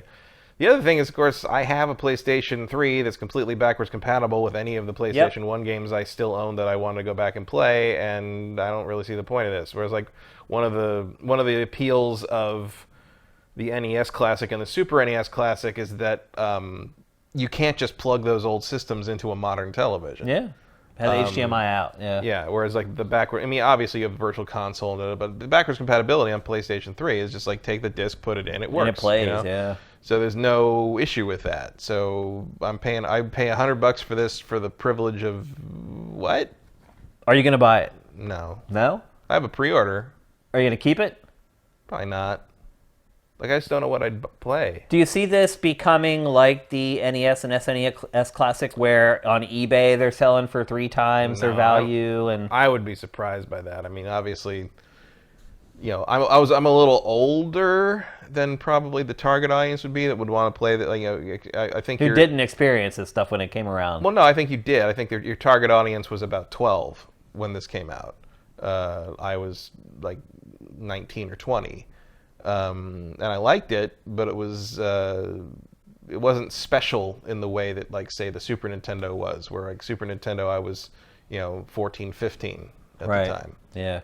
Young and impressionable. Yeah. But I think whatever you play when you're around that, those teenage years, whether it's because like those are the best years ever and like you enjoyed all the things that you did when you were that age, or because they were the worst years ever and you used those games to escape from it. Right. Yeah. Either way, I think you're going to have an attachment to the games that were that era. For sure. And particularly the games or whatever system or whatever you played at the time that nothing else really matches in that regard. And I think Super Nintendo taps into that for me.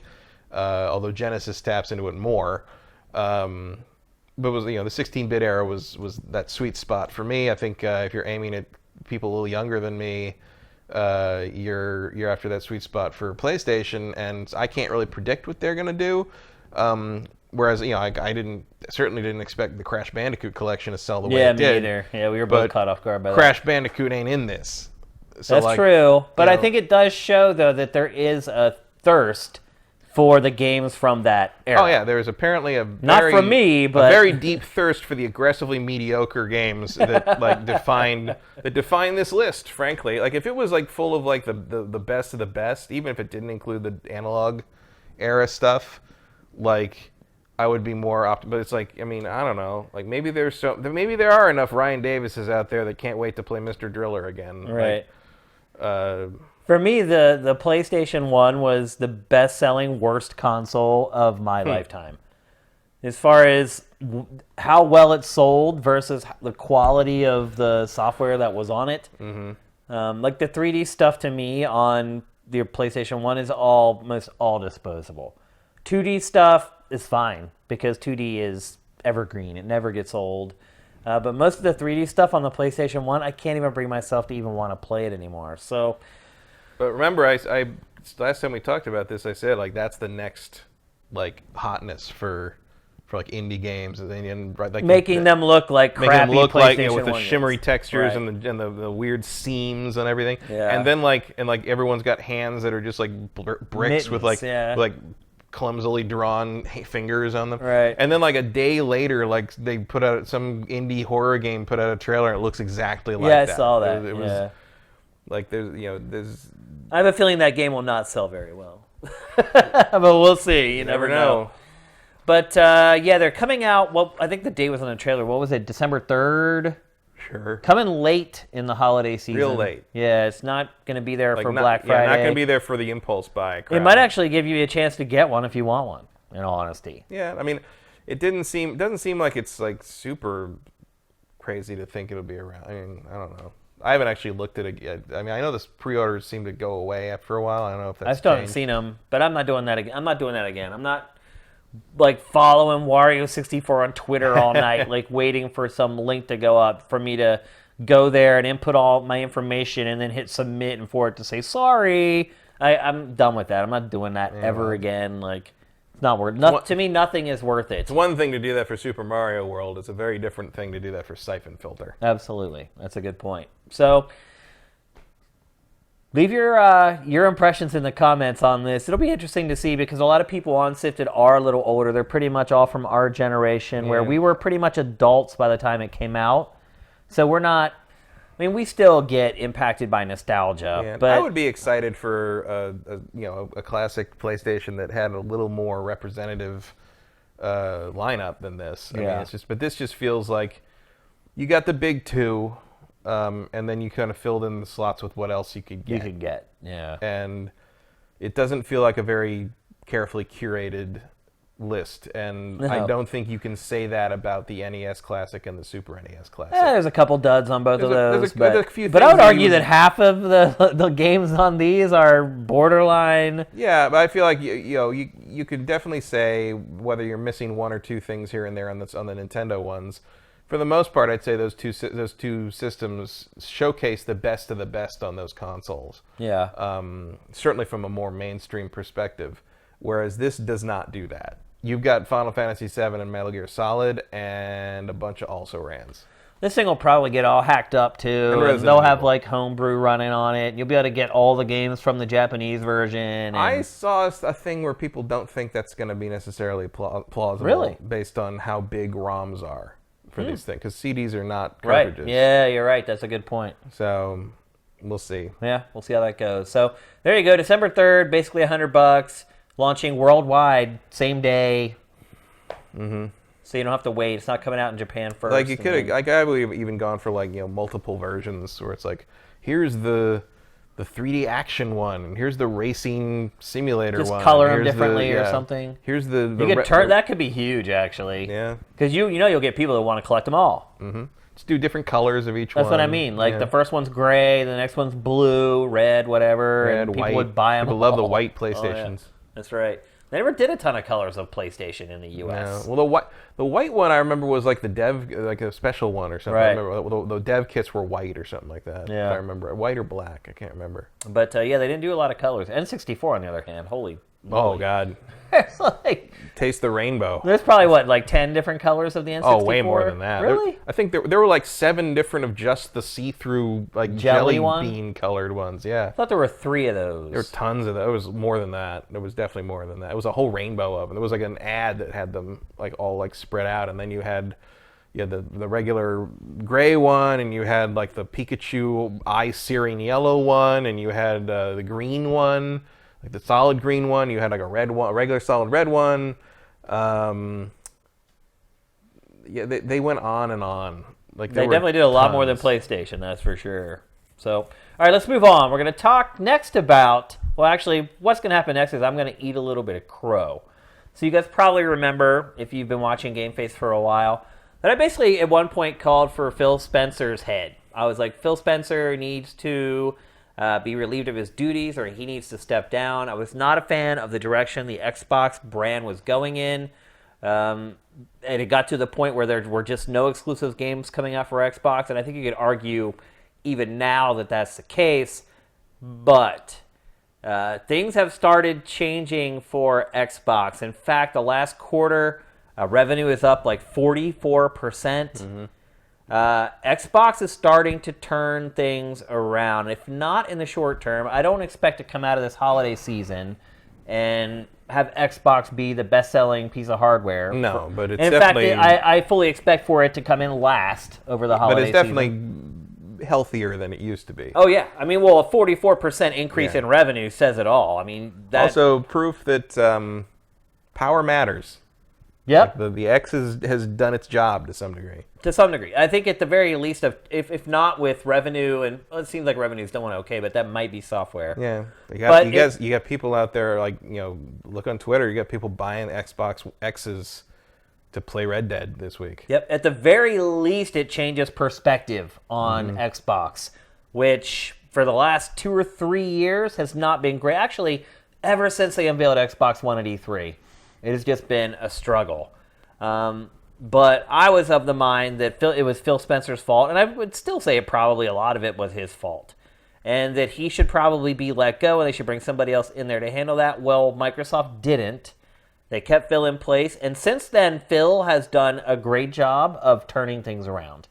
And again, I don't think it's one of those things where the proof is in the pudding. We're getting all these great games now. I'm so glad I have an Xbox right now. But it's more seeing what's coming and how the changes have been made so that Microsoft is setting itself up for for success in Generation 9, essentially. And to me, like, I thought the Xbox One X was crazy. I'm like, why are you putting out this hyper-powerful console at the end of your cycle, essentially?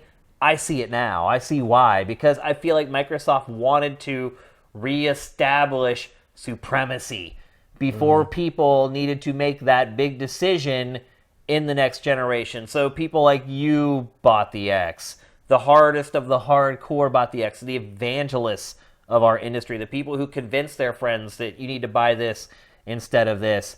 So once perceptions among that group started to change, then it all trickles down and filters out to all the sort of the halos around those people. And I think that's exactly what you've been seeing happening. I think you're right. I think a lot of people now are starting to say, well, Xbox One X, if I want to make things look as good as possible, that's the platform that I buy it on. And I have a feeling that consumer confidence is something that is going to translate outwards into Generation 9. I think people will have the perception that the Xbox is at least of equal power to whatever Sony puts out. I don't think they will ever put another system out that isn't markedly more powerful than the PlayStation it's competing with. Yeah. I mean, there's going to be like lag time, obviously, because the PlayStation 5 is going to be more powerful than the Xbox One X. But the next time they put something like Sony, I don't think Microsoft is ever going to bunt on the hardware again. Like, that was their biggest problem, was they put that slow RAM in there, so they got to have more RAM, so they got to run their bloated OS on it to be the set-top box. No one was thinking about games, at any point. And then they brought out the X, which is, I didn't even buy it for games. I bought it so I could watch 4K discs. Right. And it's It's become like the PlayStation 2 all over. Yeah, it's become my default system for anything that doesn't, if Digital Foundry doesn't say outright it runs better on PlayStation Pro, or if it's a PlayStation exclusive, obviously. Right. But everything else, I'm basically going Xbox. You've completely flipped. Pretty much. Again. In the span of 10 months. Yeah. I completely flipped to PlayStation 4 when we moved to the new generation. I mean, I'm still there, honestly. Because there's no brand loyalty to me. Like, I will always go to whatever provides the best experience. Me too. And right now, that's the X. I don't care what name is slapped on the piece of plastic with transistors inside it. I really like if Tommy Tallarico puts out an Intellivision that runs Red Dead Redemption at 8K, I'll play that. I'll buy Tommy Tallarico. Yes. And he can call it like Tommy Tallarico's console, and I would buy it. It could be the Tallarico Vision. Yeah, I mean, honestly, it really is the way to be. Like, it's been funny this week watching like the Red Dead Redemption stuff on Metacritic, and watching all the Nintendo fans flip out that it may unseat Ocarina of Time and watching them carpet bomb the user reviews on Metacritic. Man, if you just break free of all that, everything changes. Everything is so much better. Like, living that way it's just no way to be. And I get why. To be fair, they don't have anything to play right now. So. Yeah, that's a good point. They're just waiting for they Pokemon. got plenty of time to carpet bomb reviews on Metacritic now that there's nothing to play on the Switch. That's the best way to wait until Pokemon is out. Yeah, to make another game look bad. I don't really get that whole way of thinking, but it has been a pretty miraculous turnaround for Microsoft in relatively short order. Do you think that it's all because of the X, or do you think even the average person even knows about all the studios that Microsoft just bought? I don't think they know that. Yeah, I don't either. But I do think they've revamped the OS tremendously. It's not as sluggish as it used to be. It still doesn't make a whole lot of sense where my cursor goes when I hit left and right every time. No. It's still a messy interface. I don't like it very much. But I also don't like the crossbar thing that PlayStation's been doing for 2 generations. So apparently I just don't like interfaces at this point. I'm very happy with the Xbox 360 Blades interface. Yeah, the blades are fine. That's great. It works perfect. I like the Switch interface just fine. It puts things there, and I can scroll through them, and I can pick them, and I can see them. Like, or you download something, and it's there. Yeah. Like when you boot up your console, whatever you just downloaded is right there on the home screen. I don't have to go through like 4 different back out to this and hit this and go to this to like see crap, dude. Why do I have to select stuff to appear on my home screen? I don't have anything pinned. I just look at the front, and I go to my little game section and pick stuff. I don't use any of those features at all. Yeah, they're overthinking it too much. But how much do you think, so since you agree with me that you don't think that the purchase of these studios has kind of resonated outside otaku, do you think it was all the X? And do you think a lot of people even really, one, realize that the X is out there, and 2, that it's several magnitudes more powerful than... I think they know it's out there, but I think one of the reasons that I think it's kind of the opposite is like the X drove down, and it's continuing to drive down the price of the S. And I can't remember exactly what the deal. There was some deal for the Xbox One S this past week where, like, basically you bought like this game and this game or something, and you got it for like $150 or something. Yeah. Like it was crazy, and like they're just the X gives them the leeway to push the S in a way that just gets it into people's hands. And they can still push the Ultra HD angle with the S. Yeah, it still has Everyone a lot of that. Everyone is getting their 4K TVs now. Yeah. It's like 4K TV compatible. And so that's good. I mean, I think they just made they made the whole brand a more attractive proposition, and they're slowly, Forza made a splash. Absolutely. I think you're slowly, I've had some of my more casual friends who haven't owned an Xbox ever, like coming to me like, "What's this Forza Horizon 4 thing? Looks pretty cool." I'm like, yes, it's really it is. Cool. Yeah, it absolutely is. And so I think they've finally had a couple things on the system that are desirable, which has not been true for a long time. Sea of Thieves, even though it didn't really hit with us, it seems to have struck the mark with a lot of people. I gotta say, I've got a bunch of friends from up north I used to hang out with and play games. This was the group that I played like. We played F-Zero on the N64 until the sun came up the day it came out. I mean, it was like you would probably call us hardcore, but their tastes weren't like. I mean, they didn't spend a lot of time alone playing games like single player stuff. They it's a social activity for them. Yeah. 3 of those guys who still all live up north, or like 3 of them play Sea of Thieves every night. Yeah. Every There are single some people day on I my turn that friends list system that on. play it every day too. Every single day I turn that system on, and those 3 guys are playing this game. And at the very least, I think people see it, and even if they're not interested in it, they're like, hey, that's kind of different and peculiar, Yeah. and it catches their eye at the very least. But also, they're just having fun playing together, playing a Yeah. game together. Yeah. Like this, it doesn't even necessarily matter. It's that game. They're all on a boat dancing and playing musical instruments, and they chat and hang out with each other. Like that's all. Like I was interested to play it, but I was like, oh, this isn't actually any more fun. You're just having fun, like hanging out together like a chat room. Just talking. The game's an elaborate chat the game's room. something to do while you're on the phone with each other. Yeah, basically. I mean that's pretty accurate, really. I don't think there has been a magic bullet for Microsoft. I don't think there has been one thing. I think it's been a total accumulation effect between.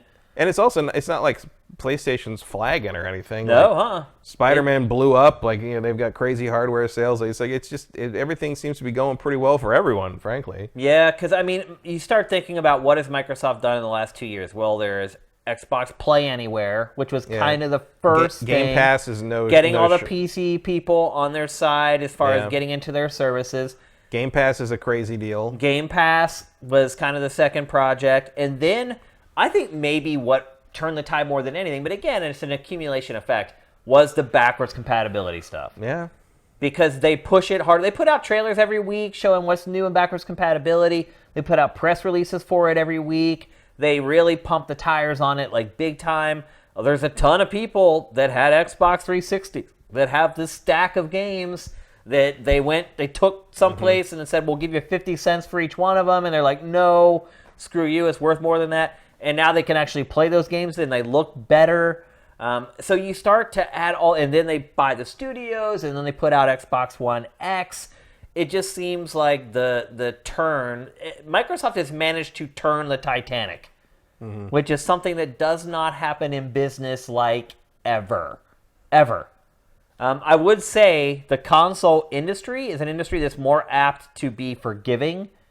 If you think about the PlayStation 3, like with PlayStation 3, people rejected it out of the gate, but even at the end of its run, a lot of its fans had come back and said, you know what, now that you've had a couple price drops, and I still like you, PlayStation. So to me, console gaming is one of those industries where your fortunes can really shift from one 5 to 7 year period to the next. But still, I mean, Microsoft was, and it still is in third place, but it was in third place and fallen hard. And it has managed to pick itself up by the bootstraps and get itself to a place where it's not only a viable business, it's a viable business for the future. Because if you look now at companies that just do hardware, they're all doing terrible. It's the companies who used to make hardware that have transitioned into a service operation that are thriving and primed for the future. And Microsoft has already done that. It already has Xbox Game Pass. It already has Play Anywhere. It already has a great program for its backwards compatibility. In a lot of ways, it's kind of usurped what Sony has tried to do the last couple generations, with PlayStation 3 Fat being backwards compatible with all PlayStations before it. Well, obviously, it ditched that for the future iterations of the console. And Sony has PlayStation Now. It has PlayStation Vue, so it's also transition into this service-based company, and I think that's where it's going, and I think it's why it's smart also for Nintendo to launch Nintendo Online. Even though I feel like I basically just flushed $20 down the toilet, it was only $20, and I'm assuming the service is going to become something bigger and better, and as Cliff would say, more badass as time goes on. So I subscribe to that just so I could preserve my Zelda save. Yeah, I mean, I think most people have found a reason to plunk down the $20, and obviously the fact that it's only $20 helps a ton. Yeah. So, but I feel like you come on, you do a show like this every week, you sit and you talk for 3 hours, and you kind of share your opinions on things. You're not always right, and this is one case where I was absolutely wrong, and I'm man enough to come back on the show and admit when I was wrong. I mean, Phil Spencer has turned this company around, and I was calling for his head. So much respect to Microsoft for sticking with it. I was also afraid that the mothership may be like, hey, it's time to cut our losses and get out of this. It didn't. It stayed the course with the Xbox brand. It stayed the course with Phil Spencer, and suddenly things are turning around. For me, to a point where I believe Microsoft has a very legitimate shot to take back first place in Generation 9. Yeah, so Sony definitely better not underestimate them coming out of the gate for the next generation. Which is what Sony has done in the past. Sony has Yeah. been more guilty of resting on its laurels than any other platform holder, in my opinion. Yeah. I mean, yeah. And taking assuming and taking I don't have a advantage counter of its to that. customers and its fans. Every single time, as they say, as Twitter says, arrogant Sony's coming back. Yeah, I hope not. I mean, it would be great to see both of these companies hitting their stride at the same time. I have a little bit of hope in the sense that they back down on the crossplay thing. That helps. Like it seems like maybe someone's listening to reality in there somewhere. Yeah. Because you got to get, just go back to the run up to the PlayStation 3 when it was just like the HD era begins when we say it does, and like all that cyber world and the cell processor, and we have made the most beautiful thing in the world. Please do not criticize it. And right. it was. I mean, part of that was Kutaragi believing his own hype, but yeah, I hope Sony keeps. I mean, I hope they will keep it in perspective. With Mark Cerny with Sony's ear, I feel like that's not going to happen. Like Cerny's got a very clear view of things. We've never seen even if both, he does keep making knack. Yeah, we've never seen both Microsoft and Sony at the same time going full bore. Yeah, height of their game, like no mistakes. We've never seen that battle. Never been We've seen Sony drop the ball, and then we saw Microsoft drop the ball. So what happens in Generation 9 when both of them... Yeah, what happens when Godzilla fights King Kong? Pretty much, yeah. I would love to see that. And I think we're going to see that. Mm-hmm. And then you got Nintendo over in the corner over there saying, Sony's hey... Godzilla and Microsoft's King Kong. Yeah, Godzilla's from Japan. United States. Yep, absolutely. I thought that's what you were saying right away. Yeah, well, I didn't think of it. I was like, that was then. A great analogy. I was just thinking Titan versus Titan, right, and then I think, oh, that actually really works. Yeah, absolutely, it does. But in that scenario, I have to root for Godzilla because I don't like King Kong. So. All right, so there you go. I like to try to admit when I'm wrong, and I was absolutely wrong in this case, and I'm here on GameFace. I admit I did feel like you were being a little hard on Phil at the time. I thought he was, it showed signs of turning some stuff around. I think the investment in those 4 new developers is going to pay off big time when the transition to the next generation comes around, because I'm pretty sure that's what they're working on is stuff for the next system. Yeah, for sure. And if we can just get over this Crackdown 3 hump, I blue skies ahead. All right, let's move on. We're going to talk next about Thronebreaker, The Witcher Tales. You may wonder what the hell that is. Well, it's actually Gwent. If you played The Witcher 3, you should be familiar with Gwent. It was a card battle game that was embedded inside The Witcher. CD Projekt Red decided to crack it out and make it its own game like 3 years ago. Yeah, by reinventing it completely. Yeah. It's not the game. I mean, the game in the... First off, the game in Witcher 3 was like... Let me admit something before we go forward. Mm-hmm. I never learned how to play Gwent. Well, it wouldn't help you now because the standalone game is utterly different from the... I tried it in The Witcher 3 so many times, I could never figure out what they wanted me to do. I ended up winning rounds completely on accident. Yeah, just get more points. Yeah. So I like Gwent. Because I've played that game 3 times and I 100%ed the Gwent stuff every single time. I loved it. I haven't gotten super into the standalone game. Because it's early access. It's not early. It went live 1.0. It's finally released now. With the release of this. Right. They're 2 separate games, but they upgraded the Gwent standalone multiplayer to 1.0 when they released Thronebreaker. So I feel more... I'm not a fan of like games with microtransactions before they're officially released. It's just a thing where I'm like, I'm going to wait until I'm sure you're a real thing until I start throwing money at the imaginary cards. But Hearthstone was like that, wasn't it? Yeah, but like at a certain point, Hearthstone was like sort of like the PUBG thing, where it's just like, yeah, it's early access, but no one thinks about it anymore. Yeah. Is Hearthstone even out of beta? It may still be in early access. I don't even know. So, and this Thronebreaker is the campaign for the Gwent standalone game, which originally was going to be a free like update for the Gwent game, but at a certain point they seem to have gone so far off into the weeds. Well, they spent a lot of time and money. They accidentally made it like a giant RPG, like with like an actual really crazy story and like a whole thing going on, like a campaign and a giant world map and the whole. I mean, this, it's it's a $30. It's $29.99. That's a lot. It is a lot. Gwent is still free to play. The multiplayer game is still free to play. Well, I assume you're going to buy decks. Yeah, you want to buy the packs and stuff, and it is tempting to buy the packs because they got the troll. They got a troll there, and if you've played the Witcher games, the trolls are sort of, they're monsters, but they're sentient. They can talk, and they're sort of like big, dumb, like adorable, funny things, and like.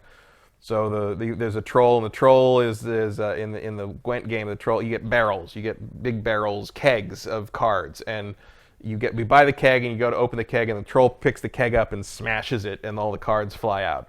And the troll, the great thing about the troll is like he smashes it, and like then you go through your cards, and as you pick the cards, he reacts to the cards. So if you get like a really rare card, he'll go, oh wow!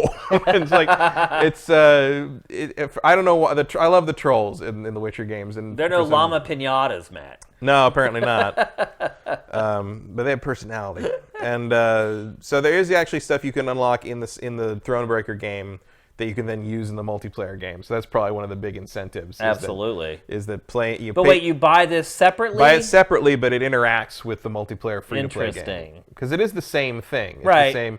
Same roles and cards. This is actually a pretty good way to learn a lot of the weird mechanics. So the way this game works is it focuses. Wait, before we move on. Since we talk about the story first, does this the star the main characters from The Witcher 3? No. The game focuses on you play as a character named Queen Meve. She is a queen of two northern realms, kingdoms, Lyria, and another one I don't remember. She was a minor character in the first Witcher game. She was part of the meeting of kings at the end of Witcher 2, where they all got together to decide what to do about Nilfgaard, who was planning to invade. If you played Witcher 3, you know that Nilfgaard did, in fact, invade the following year, and nobody did anything about it, really. Yeah. So this begins in the year before The Witcher 3, I believe. So Nilfgaard has not invaded the Northern Realms yet, and she is leaving the meeting from the end of The Witcher 2, when all this starts to happen. So the way it works is, and she was, I don't remember if she was in the books or not, but she was definitely in the first game briefly. And it was a way you could actually turn her into like a mutant monster thing, like zombie version of her with like a lot more skin showing for no apparent reason at the end. But well, you know the reason. This seems to imply that she did not become a mutant at the end of the first game, in the official timeline, I guess. So you can see here that like you get a big open map, a big map to run around. It's got a pretty cool art style. It looks like kind of a storybook thing. It's couched as the very open, like the framing device is that like there's a two guys in a tavern bringing a prisoner to a queen. You don't know if it's her. Maybe, I don't think it's supposed to be her, but bringing him to a queen. And they go to unmanacle him because he's been behaving well. It looks like it might be Geralt from like you see him, he's like in a hood and kind of see him from the back, but it looks like it might be Geralt's chin. And then they're like, storyteller, tell us about it. So the storyteller starts telling this story. So it's all told and narrated as though like they have individual voice actors for like Queen Meve and all these other characters, but so the voice actor for the queen will say her line, and then the narrator will be like, "Said the queen." Oh, really? So it's all done like an acted audio book almost, and they've got animations and like it's actually the production value is pretty far above what you might expect from some. I mean, it has to be because they're charging money now.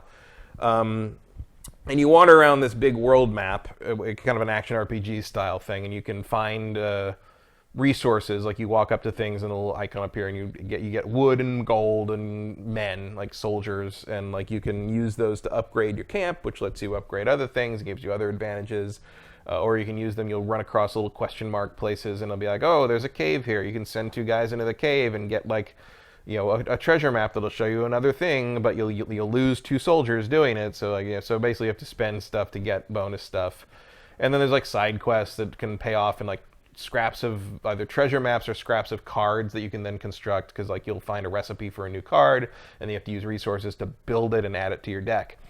And so the way the card battle stuff works is there's so far I'm only like 3 hours into it, because I really didn't have a lot of time to dig into anything this week other than Red Dead.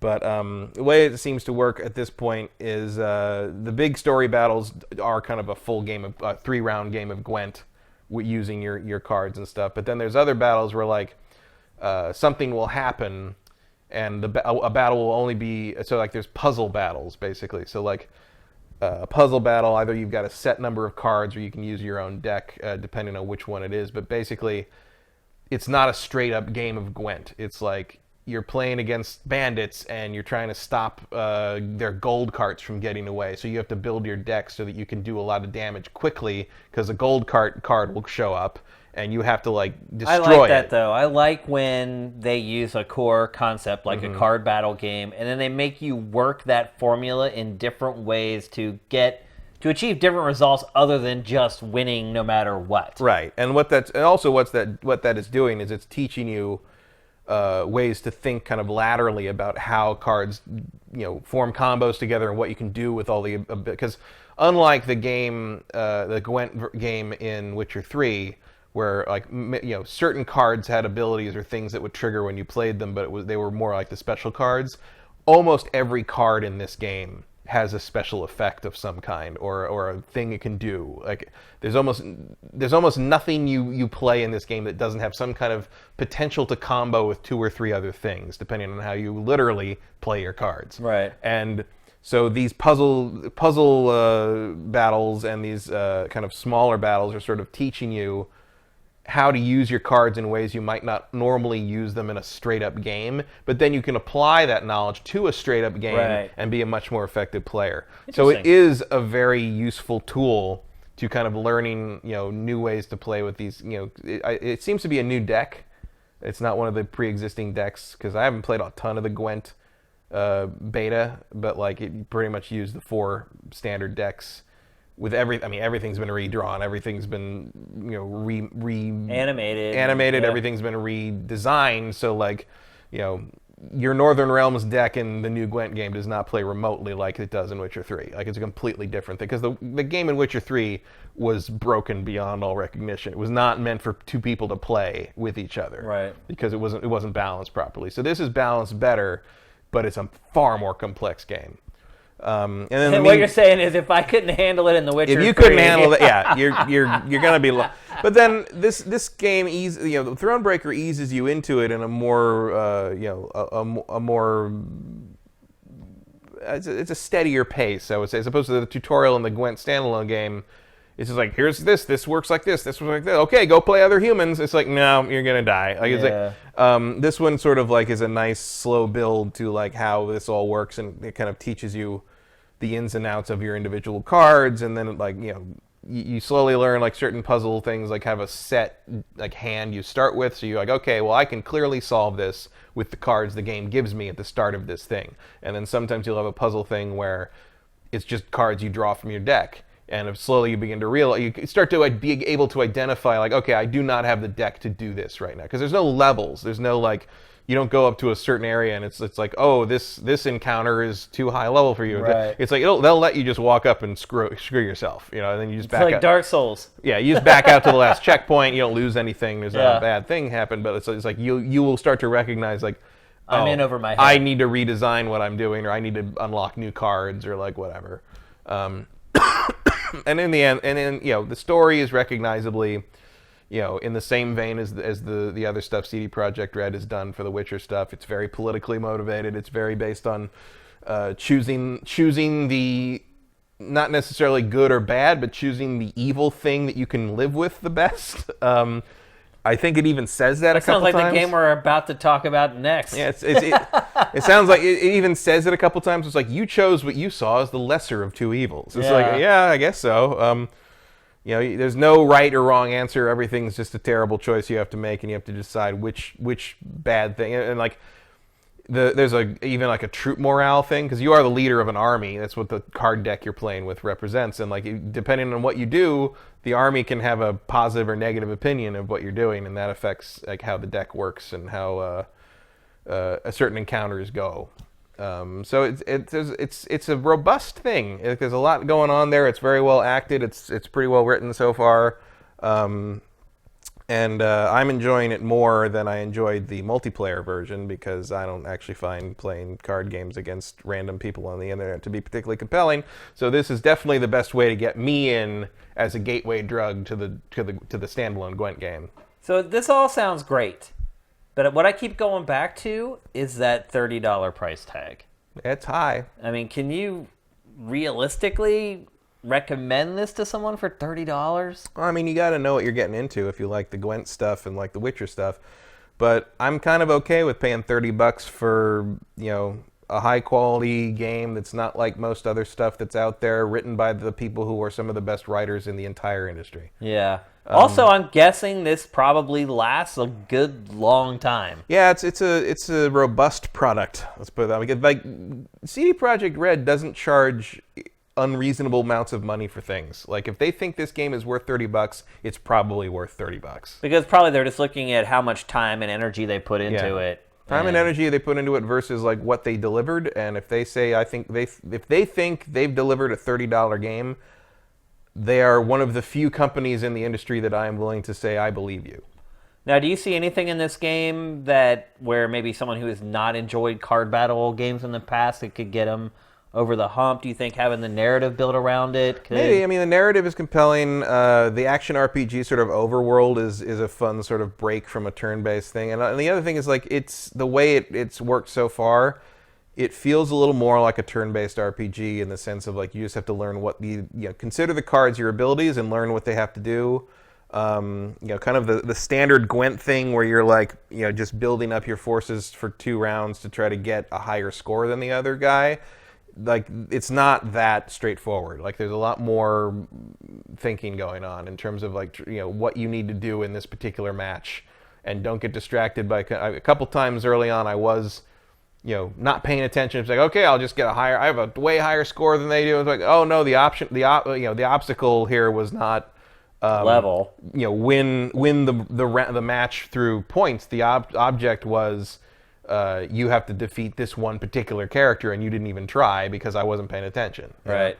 And there's little things where, like, and I like the puzzle. Some of the puzzle things are more kind of using a quirk of an ability of a card to do. Like, there was one where I was in a graveyard, and there was a ghoul, and it had like all these like minions that it summoned, and it looked like impossible to do. They have 3 turns with 3 cards to do that with, and it looked impossible. But if you figured out how exactly to play the 3 cards in the right order with their abilities used at the right time, it caused like this cascade effect that basically caused the ghouls to defeat themselves. Oh, interesting.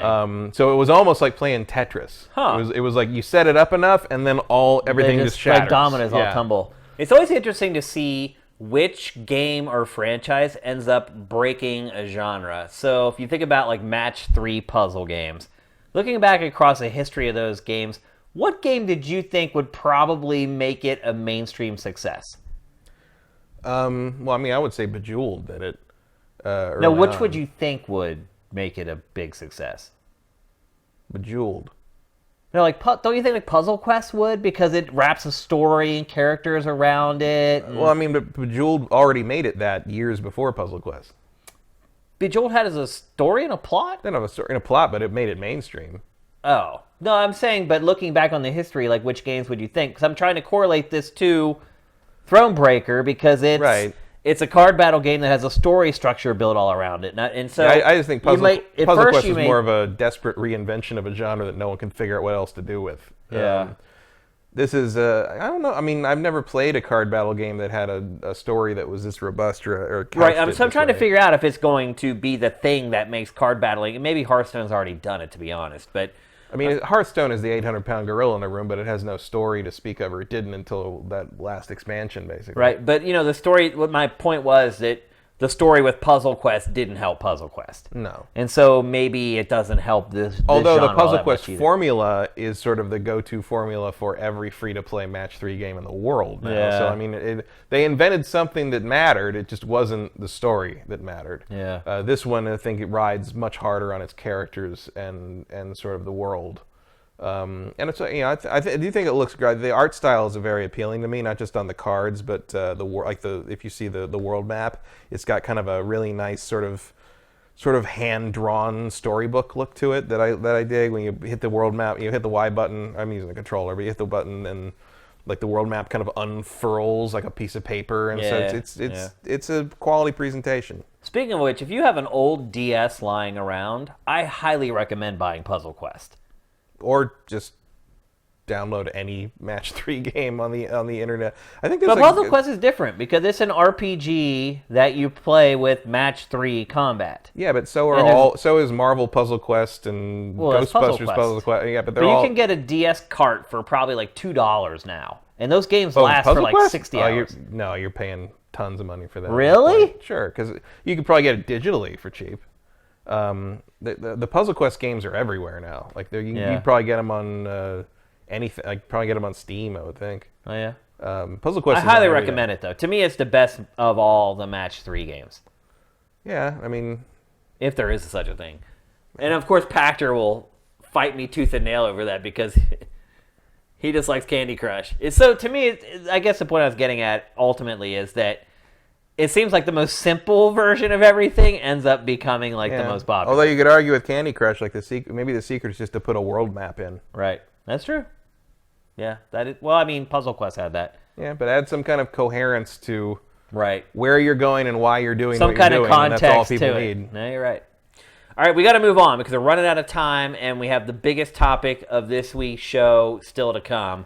And it was also the only topic in last week's episode, and that is Red Dead Redemption 2. So, obviously, last week's episode was like 2 hours. I was shocked when we went back and put that thing into edit that I sat there and talked about that game for that long.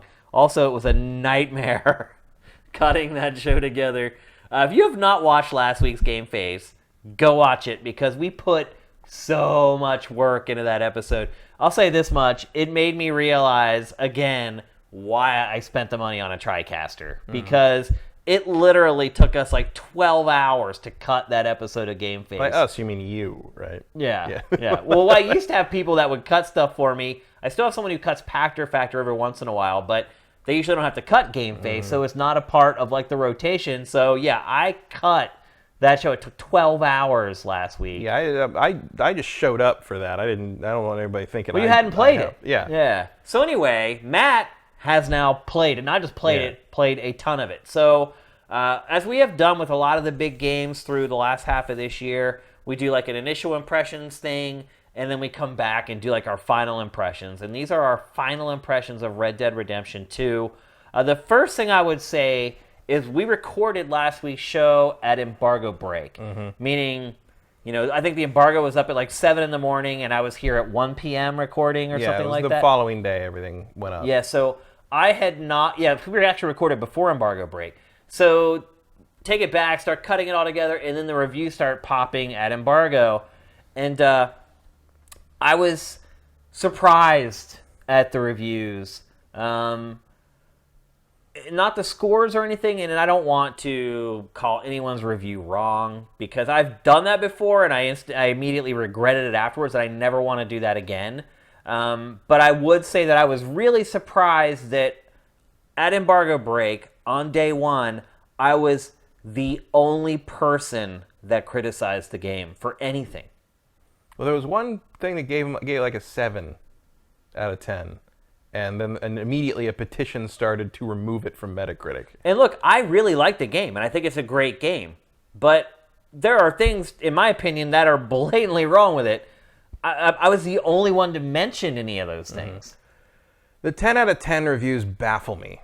I don't actually like this game very much. I like it, I don't love it. I hate playing it a lot of the time. I saw on Reset Era, there was on the official thread, someone said, this game is somehow simultaneously a 10 out of 10 and a 3 out of 10. Or 2 out of 10, maybe they said. And I agree with that. Like I feel like presentationally and on almost every imaginable level, it is fantastic. But when I have to actually play it, I don't really like it very much. This might be like the ultimate like YouTuber game. Yeah, like Twitch streamer game. Like fun to watch somebody else play it. It is like playing it, like the actual control of Arthur it's mushy and awkward, and it feels like you're walking through molasses. You could use about 100 adjectives to describe. I do not understand what their choices were on the UI half the time. Or like, okay, so you want to point your gun at someone. Well, that is hold left trigger, unless the gun isn't out yet, in which case you hold a right trigger. But if you hold it the wrong way and let go of it, you'll shoot them. But if you hold it the right way, you'll aim from the hip. And then once it's out, then you use left trigger, and then you use left bumper to put it away, unless you switch to your binoculars, and then you want to go back to the other gun. Because to switch to the binoculars, you have to hold left bumper and then hit right bumper to switch to the item wheel, and then hold the stick to highlight the binocular, and then let go of left bumper, and then he'll pull the binoculars out, and then you look at the thing. Maybe you've decided that's what you want to hunt, so you want to shoot it, so you want to switch back to the gun you had before, but then you will, for some reason, default to your sidearm, so you have to go back into the menu, and then because you were holding the binoculars, you're in the items, you have to hit RB again, and then you have to pick the I don't know what. I think the game is absolutely loaded with crap. I used to wonder what happened to the guy who designed the Gothic inventory system, and I think Rockstar hired it. Like the game can't agree on when you use, like, X and Y both seem to be interactive buttons for objects and things. Like if you're searching like a cabin or something, sometimes you'll use both buttons to search things, and it's like there's no pattern to it, and like it's so weird. Like there's so many things like that. Just incontinuities between how they handle menus and systems in one part of the game versus how they handle them in other parts. And the whole like the gunplay is not play. It's the gunplay is auto aim and point at the head and get a headshot. And like and that depends if like they did a weird thing where like there's certain guns, if certain guns require like cocking the hammer or like a movement of the bolt, you have to press the button to do that and then press it again to shoot. So instead of like pressing the trigger shoots, the trigger shoots, but then the trigger cocks the gun again, basically. And then the trigger shoots again. And that's separate from reloading. There's no reload button. Well, there is B button is reload. Well, circle on PlayStation, I guess. Oh, I never even used it. Hit that. It's the only game in the world where the reload isn't square. Because square is either interact or jump ineffectively. It's mantle, basically, yeah. And it makes it so hard for me to enjoy playing it. Like and there's moments like the whole world is gorgeous. The presentation is incredible. The acting is amazing.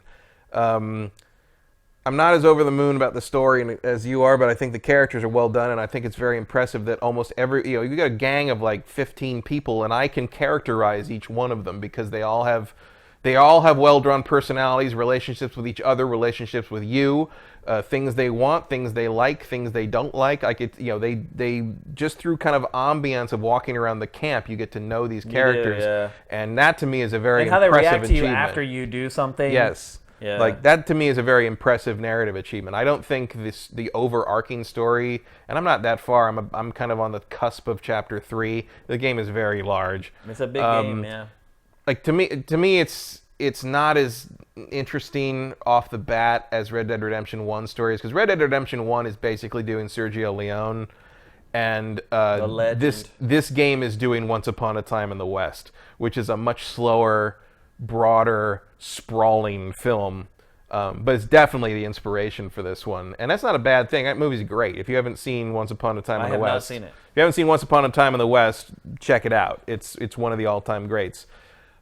I would maybe say finish Red Dead Redemption 2 first, not because it's the same story or anything, but because it's so tonally and thematically related that watching the movie might tip you off to sort of some of the things Red Dead Redemption 2 is probably going to do later.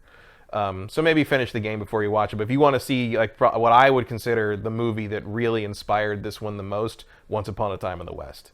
Here's a fact. I'm named after a cowboy movie. Oh, come back, Shane? Yeah, I was named after that movie. So yeah, I think I also agree with Jim Sterling, who also was pretty fair about it, I thought, in his Jimpressions, where he said all the emergent stuff in the world is really cool when you're in the mood for it, but when you just want to play the fucking video game, it just gets in the way. And that happens to me constantly in this game. This is another one of those cases, at least for me personally. And look, I've finished the game now, and I've made it all the way through it. But this is another case in our industry where the developers feel like realism is more important than anything else. And the problem with that approach is that it will pay off in some areas, but is a huge detriment in other areas. And I do not understand why suddenly tedium seems to be the new gameplay paradigm. There's my paradigm. That's what I was. There it is. I was Is that what waiting you're to use waiting for? paradigm. Tedium as the new gameplay paradigm has been the thing that's rattling around in my head while playing this game all week, and part of that also comes off of coming off the tail end of all the Star Citizen stuff, which seems to be really enamored with waiting for trains. Yeah. And like, why can't I move? Like, everything is so weird, and like I've had to explain to a couple of my more casual friends how the stamina and health systems work. And I'm like, okay, so you've got your stamina and your health, but when that goes down, it doesn't replenish automatically. It replenishes out of this core thing, and the core goes down over time, and also when you use it to replenish, and if it goes down too far, you have to eat something or rest to replenish. And they're like, why can't I just play the game the way I want to play? I'm like, that's a fine question. I don't know why, like, tedious... Also, why not just give one bar? Why do you, why do you need those? Why do you need the core and the meter on the outside? Just give me one bar, and when it gets to 0, I'll eat something or I'll sleep and replenish it. That is even tying into realism. Like, there's just no reason for that mechanic whatsoever. There's a lot of layers of like weird busy work in the game. Like, when I go into a store, like, you have two options. You can either take all this time to look at all the individual things on the shelves and buy them like that. Let's go to the catalog. Or you can go to the catalog and continually flip through pages and pages of crap you don't want to look at, instead of just giving me a frickin' menu. Like, I don't care. And like the realism thing doesn't hold water for me, because it's very variable depending on the situation. For instance, like, this game has the most graphic animal skinning animations I have ever seen. Like, you have to sit there and watch the man like spend 10 seconds cutting all the hair, all the skin off a bear. Like, you want to talk anatomically correct, the skinning stuff in this is pretty close in terms of what the animals look like when they're done, and then when they start to decay. They put a lot of love and care into that. They did, yeah. But then when you pick up like a small animal, like a small mammal, like if you kill like a muskrat or a skunk or something, Arthur like sticks his hands in its butthole and like pulls the skin off in one like ta-da kind of like flourish. It's like in Terminator 2 when the Terminator cuts its arm skin and like pulls the arm off. So Miles dicing. It's almost literally the same animation. It might be the same sound effect, for God's sake. It's like kind of I'm like, okay, and now we have a muskrat skin. Great. Which I think that's pretty funny. I think that's a funny animation, but like, don't give me the realism crap. It's not in line. That's not an excuse for not letting me fast travel back to the damn camp. To be fair, it's not Rockstar's line. It's not like Rockstar is like, hey, we set out to make the most realistic game ever. They just made the game and put it out. But when you play the game, it's pretty obvious that they try to strive for realism in everything they do. And a game I would compare this game to in a lot of ways is Shenmue. It's realistic. It makes you do things in a very methodical, slow, meticulous way, but it's realistic. And realism doesn't always translate into a fun video game. There are some people who that's all they want. Like I've talked about it before. I reviewed that Xbox snowboarding game, Amped Freestyle Snowboarding, a god-awful game, impossible to control. And then, like, we put up our review, and people are like, oh, it's realistic, and so it's okay to be hard or impossible. It's like, no, that's not... I don't sit down... If I wanted that, I would go snowboarding. It's like, I play games to do stuff that I cannot do in real life. And very much like Shenmue, having to pick things up and turn them over, and it's very slow. There's no way to skip the animations. You have to wait for him to pick it up, turn it over, put it back down. And so much of this is like a solved problem in other games. Right. Yeah, it's like Rockstar has not played any other video game since Grand Theft Auto 3 came out. And it's like I learned the save systems quirks the hard way when I went out and I was like, okay, I'm going to go pick up... It taught me the hunting stuff, so I'm like, okay, I'm going to go pick up some perfect pelts, which you get by using the right weapon on 3-star rated game, which you have to look at through the binoculars. A lot of item switching, and there's no. I really need a hotkey for the binoculars. Like I don't know why that's not a thing. Well, apparently you use them a lot more than I do. I use them constantly. I hardly ever to do. spot prey everywhere. Yeah. And so I gathered up. I spent like an hour, a little over an hour, like gathering all these perfect pelts so I could bring them back to upgrade the base. It's not easy to get a perfect pelt. It gets there, but early on you're learning everything, and you don't have all the weapons you might need, and you have to study the animal, and then you have to look at the info on the animal. It'll tell you what to use to get the clean kill, and then you gotta sneak around and not because like I said, it's not easy. I mean the hunting is in depth. I've spent a lot of time hunting, and like sometimes again the immersion stuff can screw you up. Like I needed perfect snake skins. So which meant I needed small game arrows. The only way to get small game arrows, or at least the stores I had available at the time, was to craft them out of normal arrows and flight feathers. To get flight feathers, I have to kill a bunch of ducks. So I go down to the river and I go to find the ducks. And right as I'm about to kill the ducks, some idiot with a covered wagon rolls through and scares all the ducks away. And like now the ducks are gone and the sun's setting and ducks aren't there at night. So I set up a campfire and I slept all night. I went back down. Now I was like 7 ducks. There's 7 ducks right there. Awesome. I pull out, and I go back to the damn horse because the game constantly resets all your weapons and puts them back on the horse. You gotta go back to the horse, open the menu to pick your weapons back out of the horse is a klepto or something. The horse is constantly stealing my weapons off my back and putting them in the saddle. The horse carries tons of weapons, but it loves carrying the weapons apparently. So I pull everything back out. I go back out. I go sit down. I got the gun. I look at the ducks. Okay, I'm ready to do the ducks. I'll just like dead eye all the ducks and kill them all at once, and I'll just get tons of feathers. Right before I can pull the trigger, a coyote runs out and starts barking, and then all the ducks fly away. Yeah. And so I'm like, so I still use Deadeye, and I hit all the ducks, but now they're all falling in the river. The duck corpses are like floating downstream. I'm like running over, like swimming around, like grabbing ducks and throwing them back at the bed of the river shore so they don't fall over the waterfall. Like there's like 300 yards. That's the perfect illustration of what I was saying about the fine line with realism. It can make things so awesome, or it can make them a total chore. Right, and on one hand, there it is, both of them in one case. Right, and on one hand, it's cool that like watching the wildlife in this game is fascinating. It really because they all interact really interesting. Yep. It's a great bird watching sim. And like as far as I could tell, the coyote was just being a dog. Yeah, it was running out, barking at birds and scaring the birds away. But I'm like, all I wanted was feathers so I could make this arrow, so I could go get this thing, so I could upgrade my pouch. Yeah. This game now is always I gotta making you do mental gymnastics, though. It's like I finally you're always trying to figure out a way to work around the handicaps that the systems give you. It's like the fast travel stuff. First of all, unless you tell somebody it's in the game, a lot of people will never even realize it's there. Well, because the upgrade that gives it to you is hiding behind the most boring upgrade in the ledger. Right. And you had to buy something first before that is even a possibility. And they're both expensive. So once you even realize... And the upgrade looks like it'd be completely useless. Right, exactly. Because it's related to how much the other gang members donate to the camp. Yep, exactly. And they pretty much don't. Yeah, they so don't it's like, do anything. Early on, it becomes very clear, like you said last week, you're the only one, you're the only one participating in the fundraiser for this gang. Yep. You're like throwing. I just donated like $40 worth of pelts and gold watches I stole from dead people, and like John Marston just donated like a 90-cent piece. Literally of felt. like 30 cents. Yeah, they'll put it in the ledger. 30 cents. You're like, oh, thanks, bro. Thanks for that. I just built the whole camp. I find the currency system very like.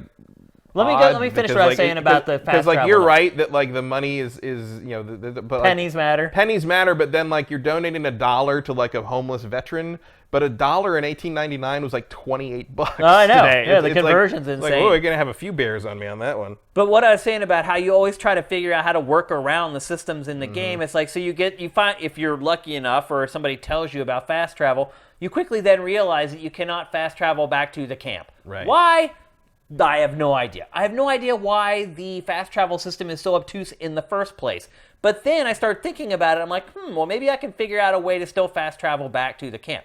And then eventually I did. Basically what you do is you set a waypoint for the camp, you start traveling that way, and then you put it on automatic travel, like the cinematic travel or whatever, and then you can skip it.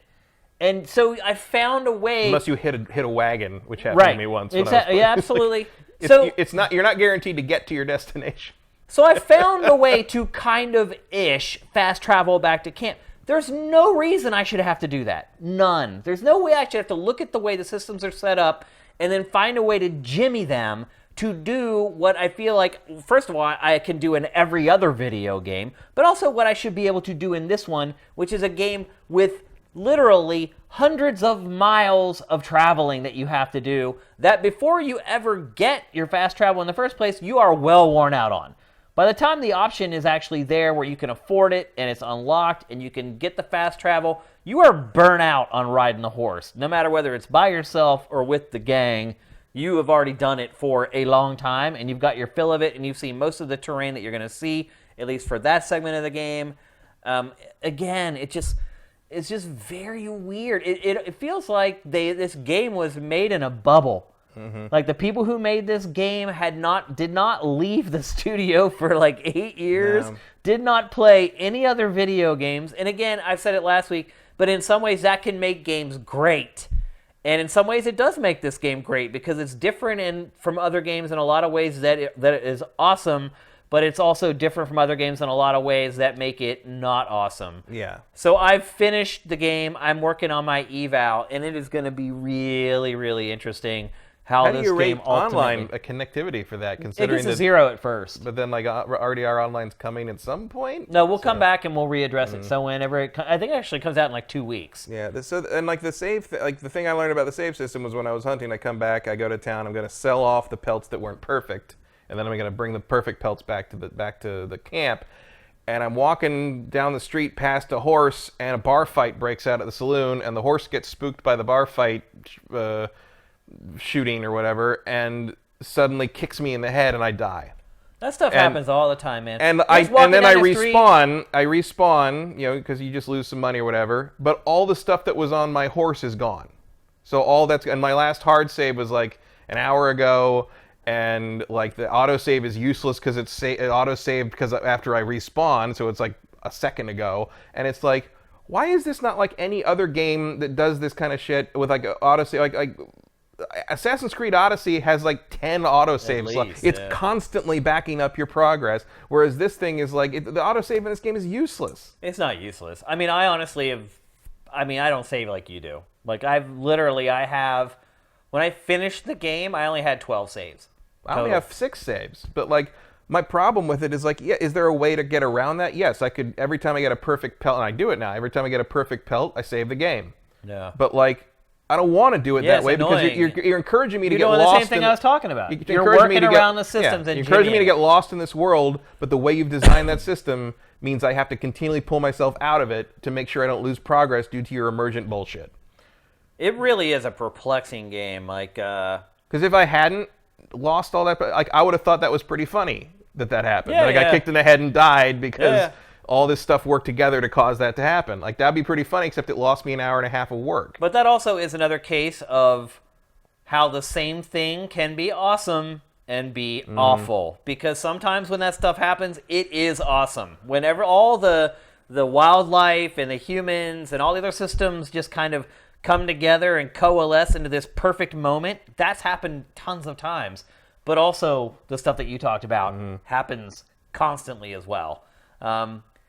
And I also feel like once you get back to I get lost in the woods and hunting stuff and looking at things, and we all know that I love scanning stuff. Yep. So looking at all the different tiny little songbirds and binoculars and doing the study thing, I enjoy that. I've been doing a lot of that. It's probably why I'm not further in the story. But the other reason I'm not further in the story is I feel like all the missions are the same shit Rockstar's been doing since like San Andreas. It's all the same stuff. That is one thing I will say is, as the game goes on, the missions get better. And they become much more high stakes as well. Well, may I suggest that next time they start there? Yeah. I don't know. I actually kind of like games that get better as they go along. And like I like games that like hold their most visually stunning like levels for the end of the game and the best missions for. I like when a game is building to something. Sure, but like there's a point at which the Cowboy Tedium Simulator just becomes a little grating. Yeah. No, I get it. I mean, look, I was critical of the game last week. I finished it, and I still stand by everything I said last week. I still feel the same way. Nothing changed from, and I was pretty far into the game when I talked about it last week, to be fair, but I really just had to finish like the last third of it in the last few days. But you know, I was critical of it then. I'm still critical of it now. Again, the most perplexing thing to me isn't that people loved this game enough to give it a 10. It's that they did not mention any problems with the game. Yeah, you didn't even get, like, even if people were giving it a 10, like, they didn't even have, like, hey, this is Hey, kind of annoying, and this is weird, and this isn't cool, but I don't care about any of it because it's more than the sum of its parts, 10 out of 10. Like, that's a valid thing. But, like, the fact that nobody even mentions the fact that the inventory system is, like, some kind of weird kludge disaster. That you can find fault with in this game. So many. I mean, just talk about the gunplay and just the movement, just parking the your cover horse system, or trying to park hitching the horse. How far away from the hitch post does the hitch prompt pop up? Who frickin' knows? Depends what angle. Oh, now the horse has gone into some kind of quantum state where it just is moving like this super slow motion, but it's still moving. You're like in this weird sort of Zeno's paradox where the horse can only go halfway to the post and then halfway and then halfway, and then you're past the post. Oh, but now the prompt popped up, so let's just hit the button because we just want to park the horse, and now you got to watch the horse shimmy into place for 30 seconds, and it's like, just let me park the horse. But you also are afraid to not park the horse because the horse could wander off. Yeah, you can just come back and the horse is gone. So I have this weird thing in the back of my mind that, hey, if I hitch the horse, the chances of it disappearing when I come out are less, which probably is just poppycock. But for whatever reason, that's what I've convinced myself of. So I go through this song and dance every time I get off the horse to make sure that the horse is tethered to something. Or if you're building a relationship with a horse, you get relationship points for hitching it. Right. So exactly. that matters too. Yeah. Another thing that's interesting is if you've hitched the horse and you go somewhere else and you whistle for the horse will come to you. So the horse can untie knots. Right. Yeah. And I still haven't figured out when the horse follows you. Like, I've been on the train before and seen the horse running after the train. In one of the cutscenes, I just caught a little glimpse of the horse running its ass off, trying to keep up with the train. But that's, again, there's some things in this game that are so freaking awesome that just blows your mind that they actually took the time. Like, for instance, you know, you need to groom your horse, pat your horse to build that relationship or whatever. When you brush the horse, like the first 20 times I brushed the horse, you know, you brush it, that little cloud of smoke comes off the horse or whatever. I thought that's all it was. Literally, like the last 3 hours of the game, I just took the time to just sit there, and I think I was doing something else, like multitasking. So I literally, like, brushed the horse, like, 6 times in a row, finished brushing the horse, and we break out into the sunlight, and literally my eyeballs popped out of my head because the horse's coat had completely changed. Completely. It looked like it was soaked in water. It was so shiny. Like, there's just stuff like this all over this game, and a lot of stuff like that people will never even notice. Like, another thing I noticed, when you walk through the snow, like, first of all, the snow is great, like, as far as, like, leaving your tracks, but, like, when you push through the snow with your shin, it pushes the snow in front of you, and the formations that it leaves are not the same every time. Like, just little stuff like that is just mind-blowing. The mud is like that, too. It is, absolutely. Just watching the footsteps in the mud is like a spiritual experience in this game. But it's crazy that Rockstar concentrated on stuff like that, and the gameplay is so bad. It's like, how could the testers sit there and play this game for 8 years and no one ever say, bro, this cover system blows, or bro, this movement system sucks, or why can't I just use the analog stick to control the speed of my character? I don't know. Rockstar is still in love with the tapping A/X to. Well, it's like you have a gas button for your character. Yeah. I mean, it's really what it comes in. It's not even like an analog gas trigger. I also don't like that. In the previous game, when combat broke out, John Marston moved faster by default without holding the button. Like he basically kind of broke into a He snapped to it basically when the bullets started flying. And Arthur doesn't do that. Oh no, Arthur will mosey if you allow him to. He's a mosier, undoubtedly. But it is just, I don't know if I've ever played a game like this where one moment I am just completely astounded and blown away by something, and the next moment I'm scratching my head saying, what the F? Or both at the same time. Yeah. Like I had a problem in Valentine, the first small town, where I'd try to ride. I ride in there pretty often to sell stuff or buy new ammo or whatever. And I ride in, and like, there's this thing where I guess I must have interacted with one of the dogs in town at some point, because the dog would continually run up and bark at me when I rode into town, and it would come too close to the horse, and the horse would kick it or something. And that is apparently a crime in a world in which people shoot each other over poker hands in the saloon every night. Let's not even talk about the crime system in this game. So I'd have to ride bad. out of town, and like it wasn't even bad enough that anyone was upset. If the sheriff caught me, that he'd be like, "Move along, get out, like, get out of town." And like, so I'd have to go away, wait for the water meter to go down and come back, and then the dog would be back. So eventually, after like 5 or 6 times this happened, I shot the dog. And sure enough, the dog doesn't come back. And it's like funny how that works. And it's like, on one hand, it's like that's a really impressive way that the systems are working together to. The dog remembers me, gets in there, and that's not necessarily a good thing because it becomes a complicated thing, and people don't like it when horses step on dogs. But at the same time, I'm like, that is so annoying. Like, you're not making my game any better by having that happen. Yeah, I mean, the crime thing is like you're walking down the sidewalk and your elbow like hits somebody, right? And then like they'll like yell at you, and the next thing you know, a crime's reported, or they'll pull a gun on you and shoot you. And you're the one that gets reported for the crime. Or like you're on the road, riding down the road, and some guy just runs out. No, some guy on another horse coming towards you sometimes they'll just turn, and you ram into each other, and it's like horse physics everywhere. Yeah, and then he gets up and pulls his gun. And then you kill him to defend yourself, and you lose karma. Yeah, immediately. I'm sorry, but if a Prius hits me and the guy gets out of the Prius and starts shooting at me, and I kill him in self-defense, I didn't do anything wrong. No. And it's so weird. Like it is a weird game.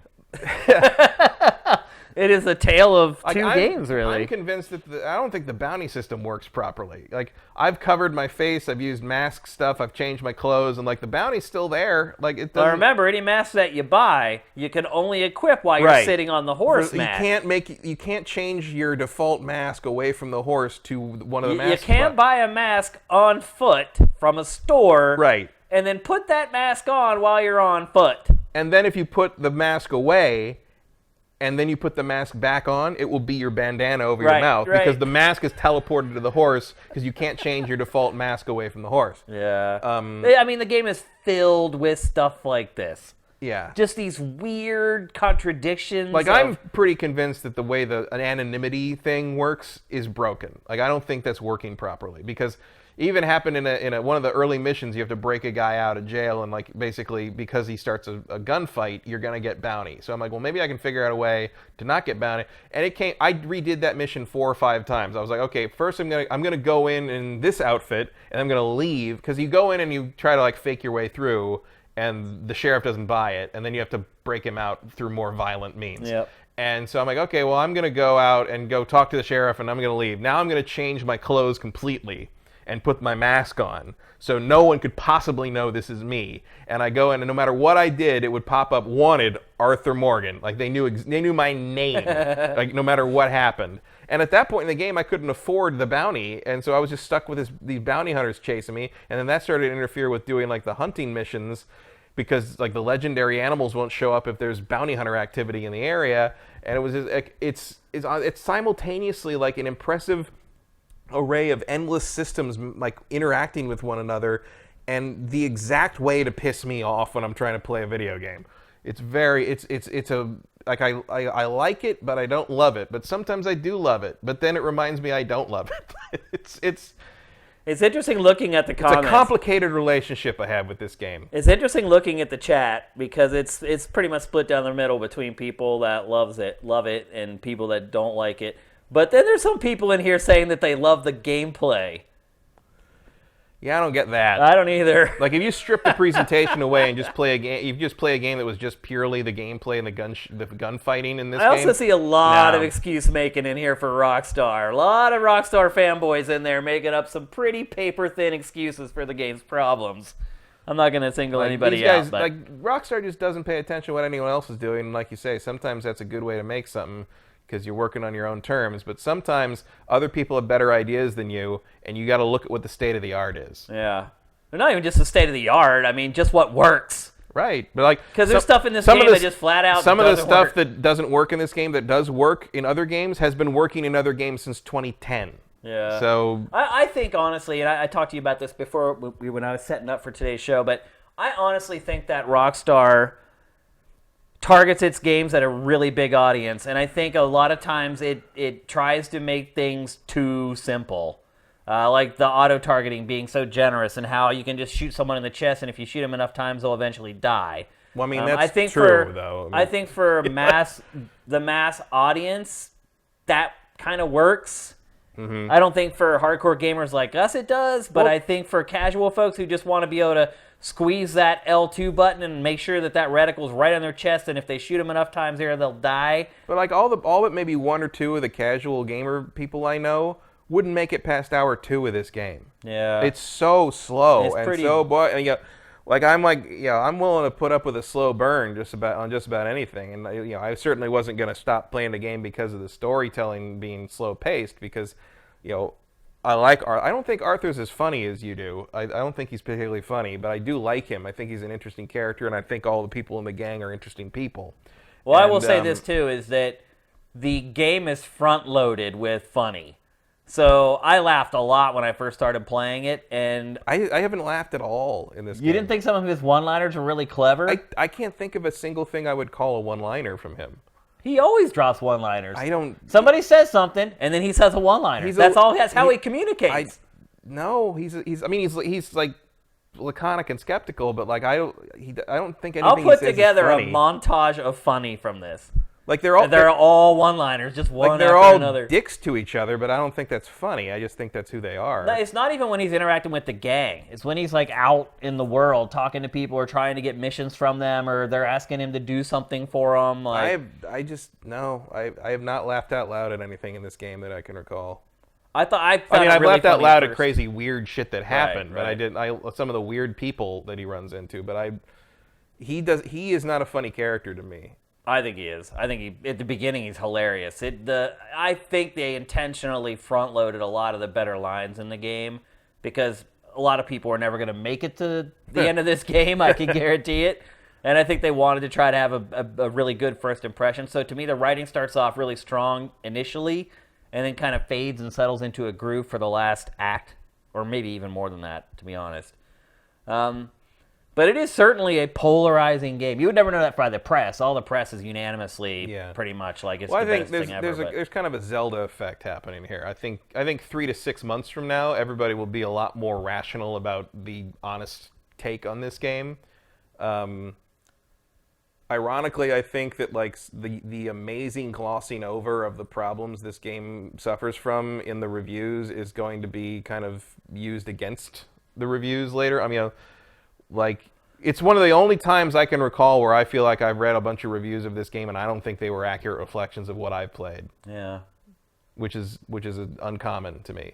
But somewhere in there, I mean, even You if haven't read my game eval yet, no, Matt. but even if you're going to ignore like the flaws and still give it a crazy high score, I would still expect you to mention like this doesn't work too well. This isn't great, but it doesn't matter because you can get used to. Frankly, you can get used to anything, and I got used to this, and it's more than the sum of its parts.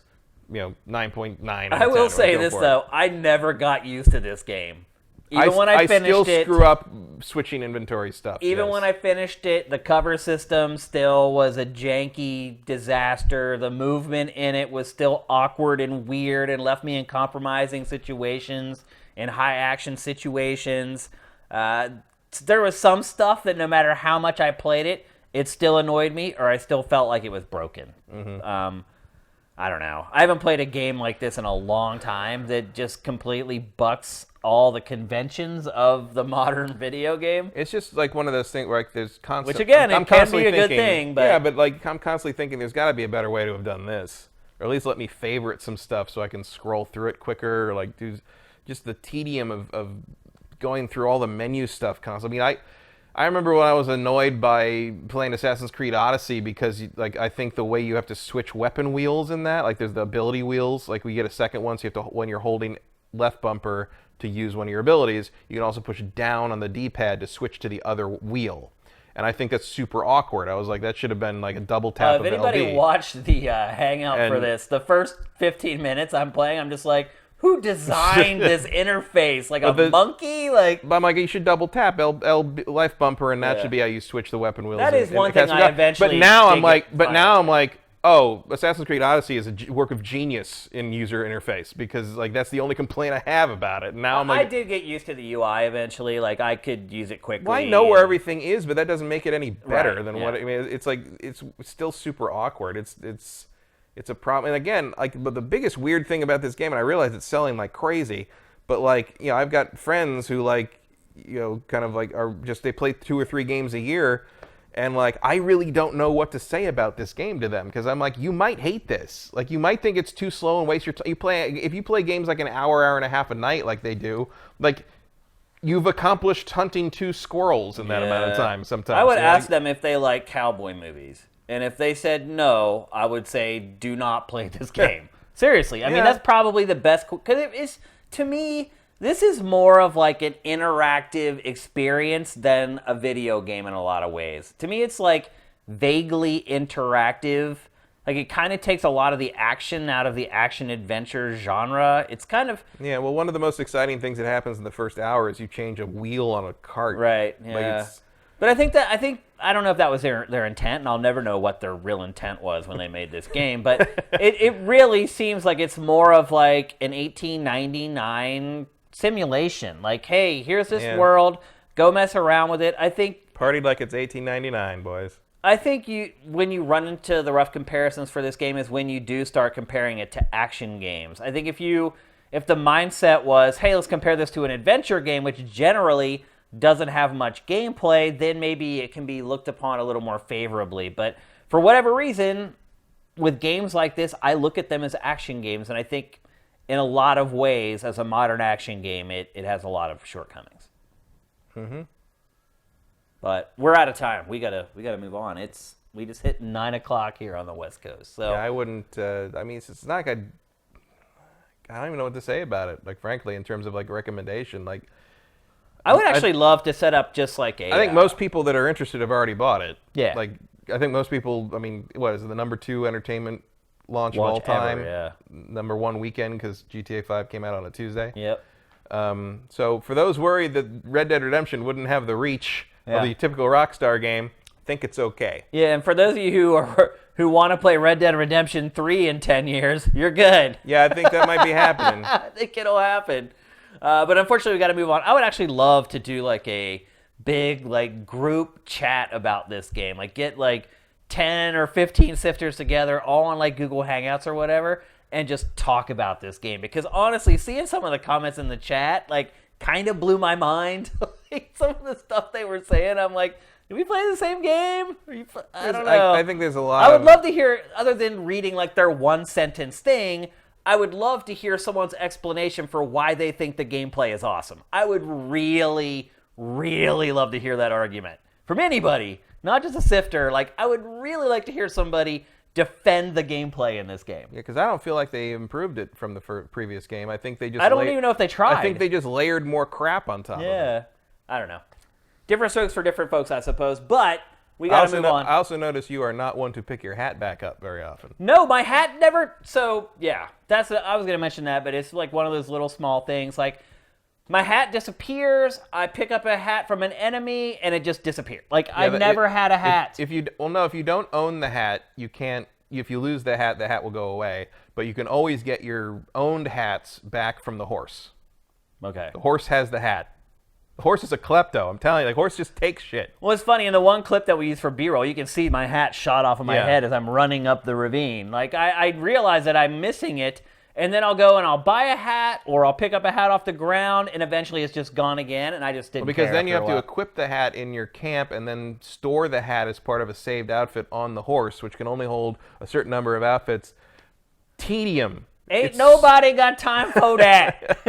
And I definitely do not have time for that. Although, but sometimes it works. Like one time, I think I told you before we did this, started the show, like, I was out hunting and I did a campfire and to wait for the morning so I could hunt more stuff, and it was pouring rain when he woke up. Yeah. And so instead I went to the nearby town and I played poker.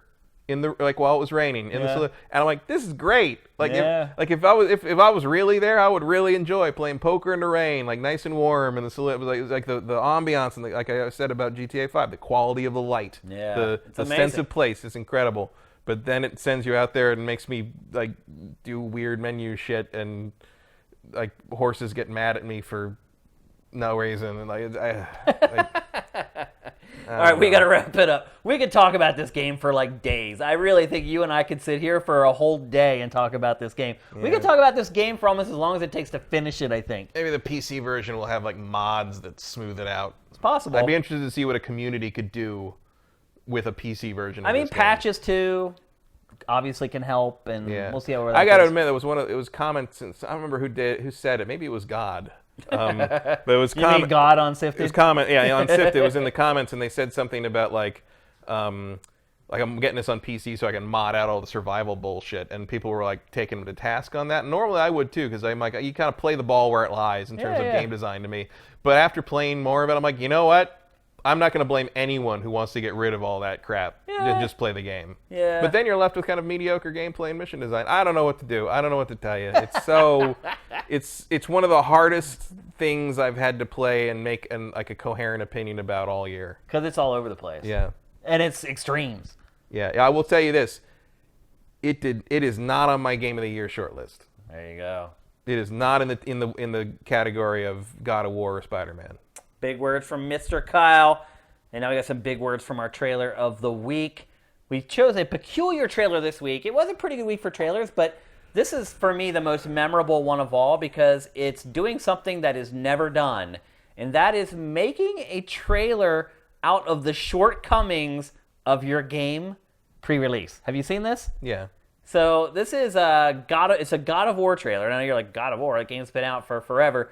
But it's basically a collection of bugs and other issues that they had with the game while they were testing it before it was ever released. Naughty Dog's done this a couple of times. Uncharted. Yep. And it's called the God of War Misguard Mishaps trailer.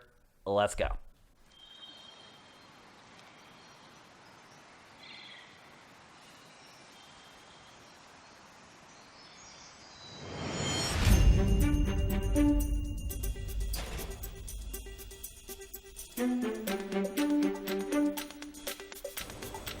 This is a perfect example of the bizarre shit happening with the kid's face.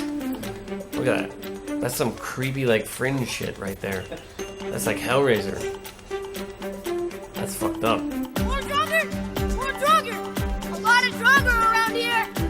Sure are a lot of Draugr around here! More Draugr! More Draugr! None of your fucking business! Now get in here!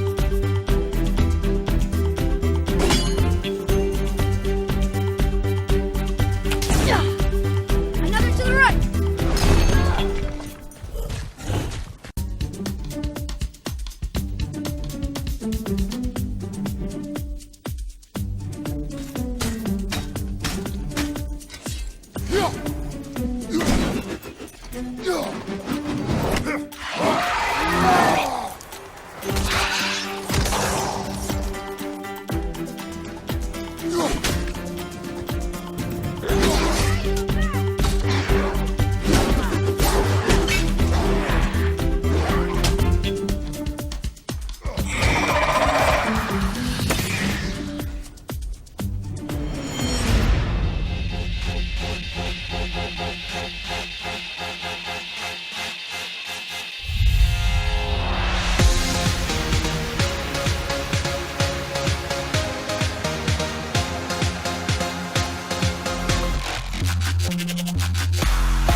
Think you can pick up the trail?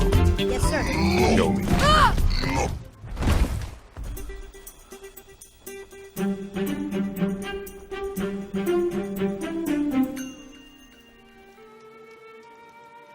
Wait, I bet my new arrows can shatter something.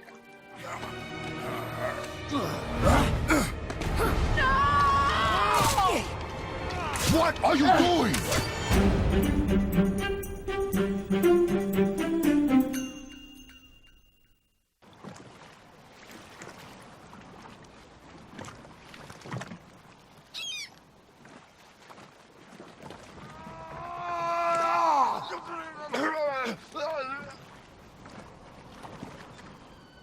Atreus!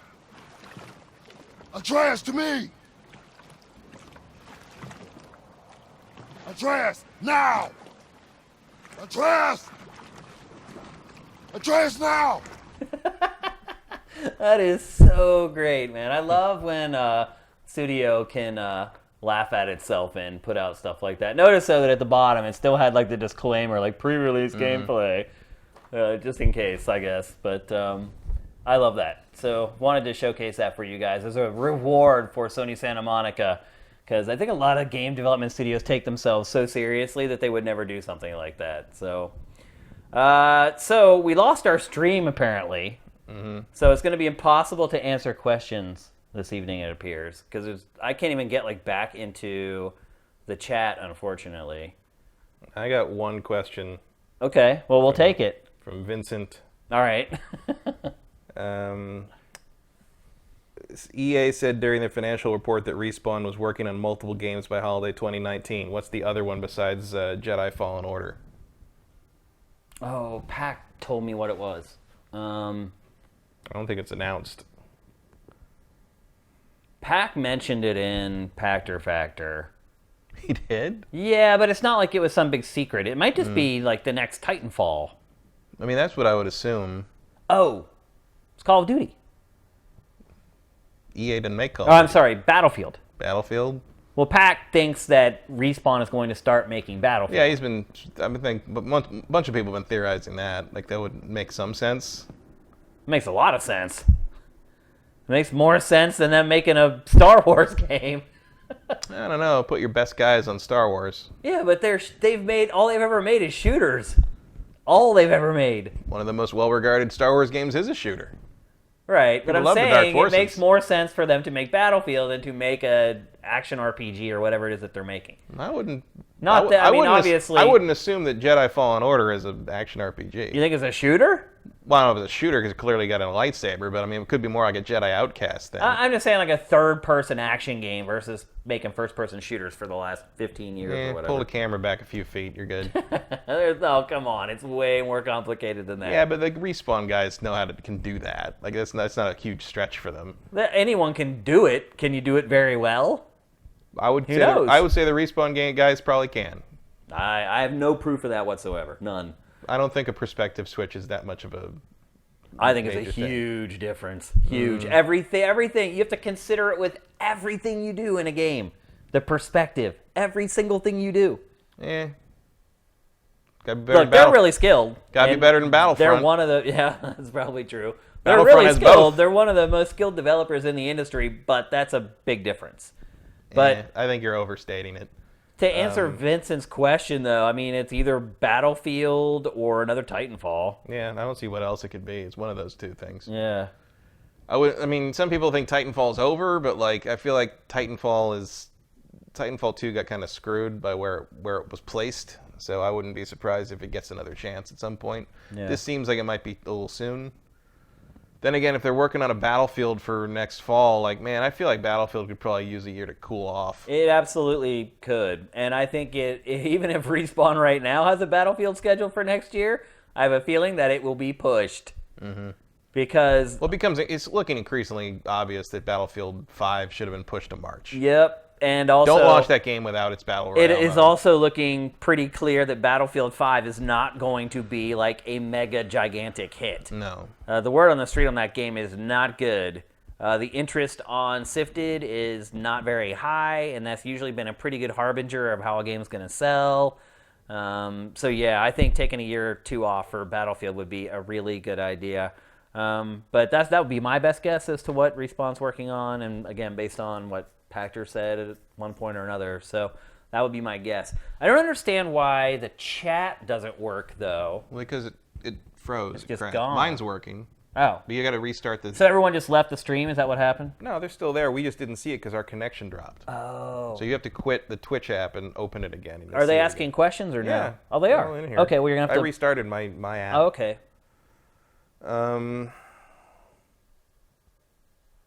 Where's W. Matthew?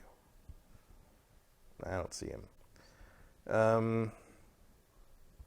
J. Reed Vic 7. My collector's edition Red Dead Redemption 2 strategy guide came in the mail today and is extremely nice. What's the nicest video game collectible items you guys have amassed over the years? That's a good question. I don't know, because, like, there's a difference between something being nice, something being valuable, and something being sentimental. Valuable stuff is stuff that studios send you. Like, Naughty Dog sent me its 10th anniversary precursor orb, which is like a replica of the Jak and Daxter precursor orb, and they only made like 400 of them or something like that. That's probably the most valuable thing I have. Although, I don't know, like, I got a really nice pool cue for Grand Theft Auto 4. That thing is worthless. Oh, it's worthless? Yeah, I tried to sell that because I got that too, and I'm like, oh, I should get rid of this. And it's like, no, it's like $10. Oh, okay. It looked like it was a nice pool cue. I don't know anything about pool. But, so there you go. Like, I don't even know what the value of the stuff is that I have. I have a closet stuffed with this stuff, and I think I don't know what any of it's worth. The most valuable thing I have that I got as, like, swag is the 10th anniversary Sonic the Hedgehog statue. Because remember they did, like, Sega did 3, like, super limited, like, we made 400 of them. Yeah, I remember that. Yeah. They did the statue, they did a champagne flute, and they did, like a cube with a laser sculpture of No, I Sonic's remember head. those. Remember? Yeah. So they made like 500 each of those. Those are the 3 most sought after Sonic collectibles in the world. Wow. So the statue is like $1,500. The flute is like more than that, and I think the cube is about the same. So I got those. I got that the first time I shot at Sega for Tech TV, and they were just giving them away. They're like, "Oh, you like Sega?" Because I'm a big Sega fan. So I'm like, "Oh, this." I'll go here. It's a Sonic statue. I'm like, "Cool, Sonic." And I liked it because it had like broken English all over. Right. It's like, do not brandish the weapon as to a sharp part and stuff like that. But I'm like, "Oh, that's great." So it's never been out of its box because I don't really like the statue, but it turned out it was super valuable. My favorite thing is. Like, my favorite thing is probably the Eco candle holder cage. It was the first thing I ever got. Oh, yeah. That was pretty working cool. in the industry at all. And actually one of the nicest things is they did this limited edition. Ubisoft sent out, like, the collector's edition of Assassin's Creed 3 came with like a cheapo little like flag with the Assassin's Creed logo thing. And so they also sent out these really nice wooden boxes. Yeah, I have that. Slid open. Yeah, we had it in the studio. Yeah, and it's like not the flag that came in the collector's. It's a big, It's the heavy real one. Yeah. cloth. Like I have one of those, and that's even though I don't like Assassin's Creed 3 very much, I'm a big that's like the coolest Assassin's Creed swag that was ever. Well, if I produced. ever own a home, I'm putting that flag up in front of my house. That'll probably never happen. I'll probably rent an apartment for the rest of my life. That'll probably get you shot. Oh yeah, in this certain day and parts age. of the country, it'll definitely cause problems. Because someone's gonna think that's like a Mason thing or something. Yeah. Who knows what they'll think it is. And it actually, some of the nicest stuff I got was as a judge for the Spike Video Game Awards. They would give out stuff. You guys have seen like the glass trophies that I have with like the monkey playing like a video game or whatever. But they would also give out art to the judges. It would show up like a week after the show, and the artist, it would be a legit print of whatever the artist did and then signed and numbered by the artist. And I think those are probably the things that I'll have until I'm really old and probably don't even know what a video game is anymore. So we got to wrap up, though. We are way over time. So sorry we couldn't answer more questions. I do want to thank all you guys for all your support. You guys are freaking amazing. Everyone on YouTube, thank you for continuing to subscribe via Twitch Prime. Just a reminder that you do have to do it every month. I'm shocked that people on Sifted still don't know this. You do have to redo it every month, but you don't have to go through the whole process of linking your accounts. All you have to do is just go to twitch.tv/SiftedGames and just click that box above the player. Once you set it up once, you're set up for good, but you do have to do it every 30 days. It doesn't automatically renew. So a friendly reminder and also a chance to say thank you very much for all you guys are doing. And to our subscribers and our patrons who are also doing it, we appreciate it very, very much, and it definitely makes a difference. So Hope you guys have a great Halloween. Stay safe out there, but have fun. GameFace is up and out.